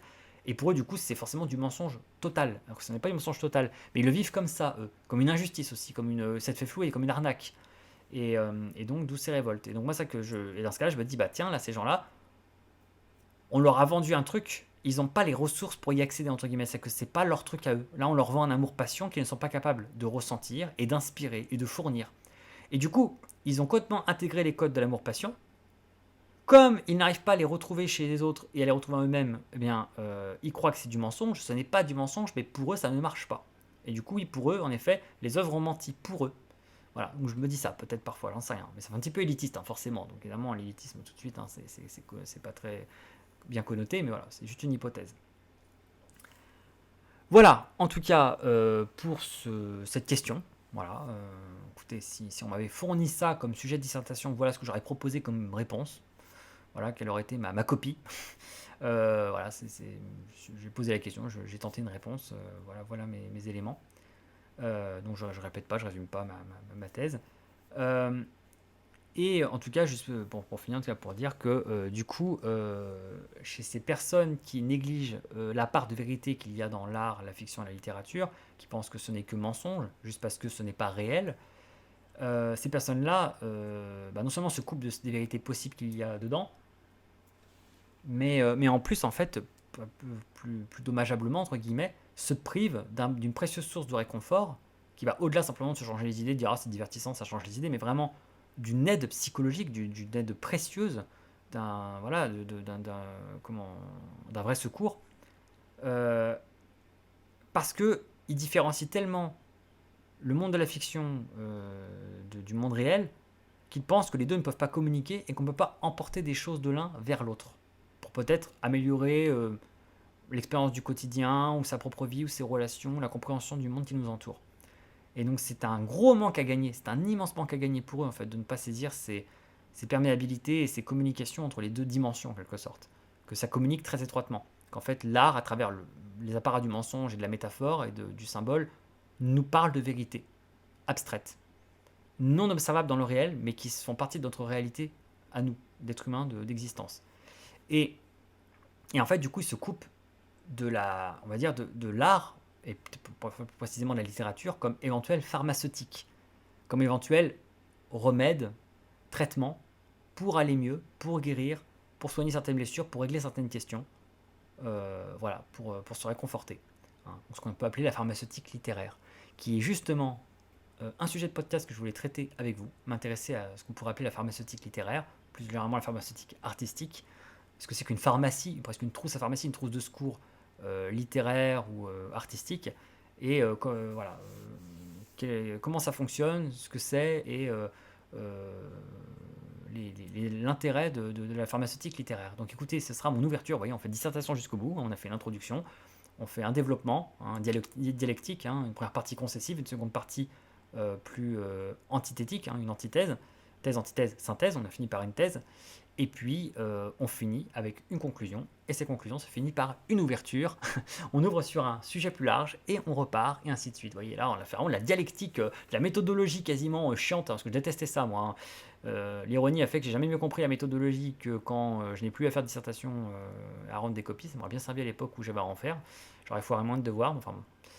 Voilà, jamais trop tard on va dire, ça va, comme je reste après dans le même domaine, bon, j'ai encore des choses à écrire et à faire, ça pourra toujours me servir. Mais en tout cas, voilà. Donc on finit sur une ouverture. Hein. Rendez-vous au prochain épisode. Dans un prochain podcast, peut-être dès le suivant, là, je m'intéresserai avec vous à la pharmaceutique littéraire, à la pharmaceutique artistique, en quoi on peut se soigner, guérir grâce aux œuvres d'art, à l'art, à la fiction, à la littérature. Voilà, je donnerai des exemples, etc. Je donnerai des pistes de réflexion sur ce sujet-là. Et donc, on peut dire que ce podcast-là sur le fait que la littérature, la fiction ou l'art nous mentent ou pas, on aurait été une forme de première partie, de grande première partie. Voilà. Donc, écoutez, sur ce, je ne vais pas m'attarder plus longtemps, parce que je crois avoir dit tout ce que j'avais à dire. Donc, je vais m'arrêter là, en vous remerciant pour votre écoute, en espérant que ça vous a plu et intéressé, que je ne vous ai pas menti, que vous trouvez que je ne vous ai pas menti, que c'était pas là que du mensonge, que de l'artifice, que de l'irréel, que vous avez trouvé une part de vérité dans ce que j'ai dit, une part de vérité dans ce podcast qui n'est que fiction et invention.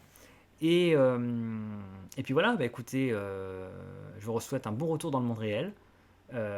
N'oubliez pas d'emmener des provisions avec vous sur le chemin et à grignoter une fois dans le monde réel, donc, issu de la fiction, de l'art, etc. Et puis en attendant un prochain podcast, je souhaite de bonnes lectures, une bonne continuation dans ce que vous faites. Et en vous remerciant encore, je vous dis à la prochaine. Salut la Pifio.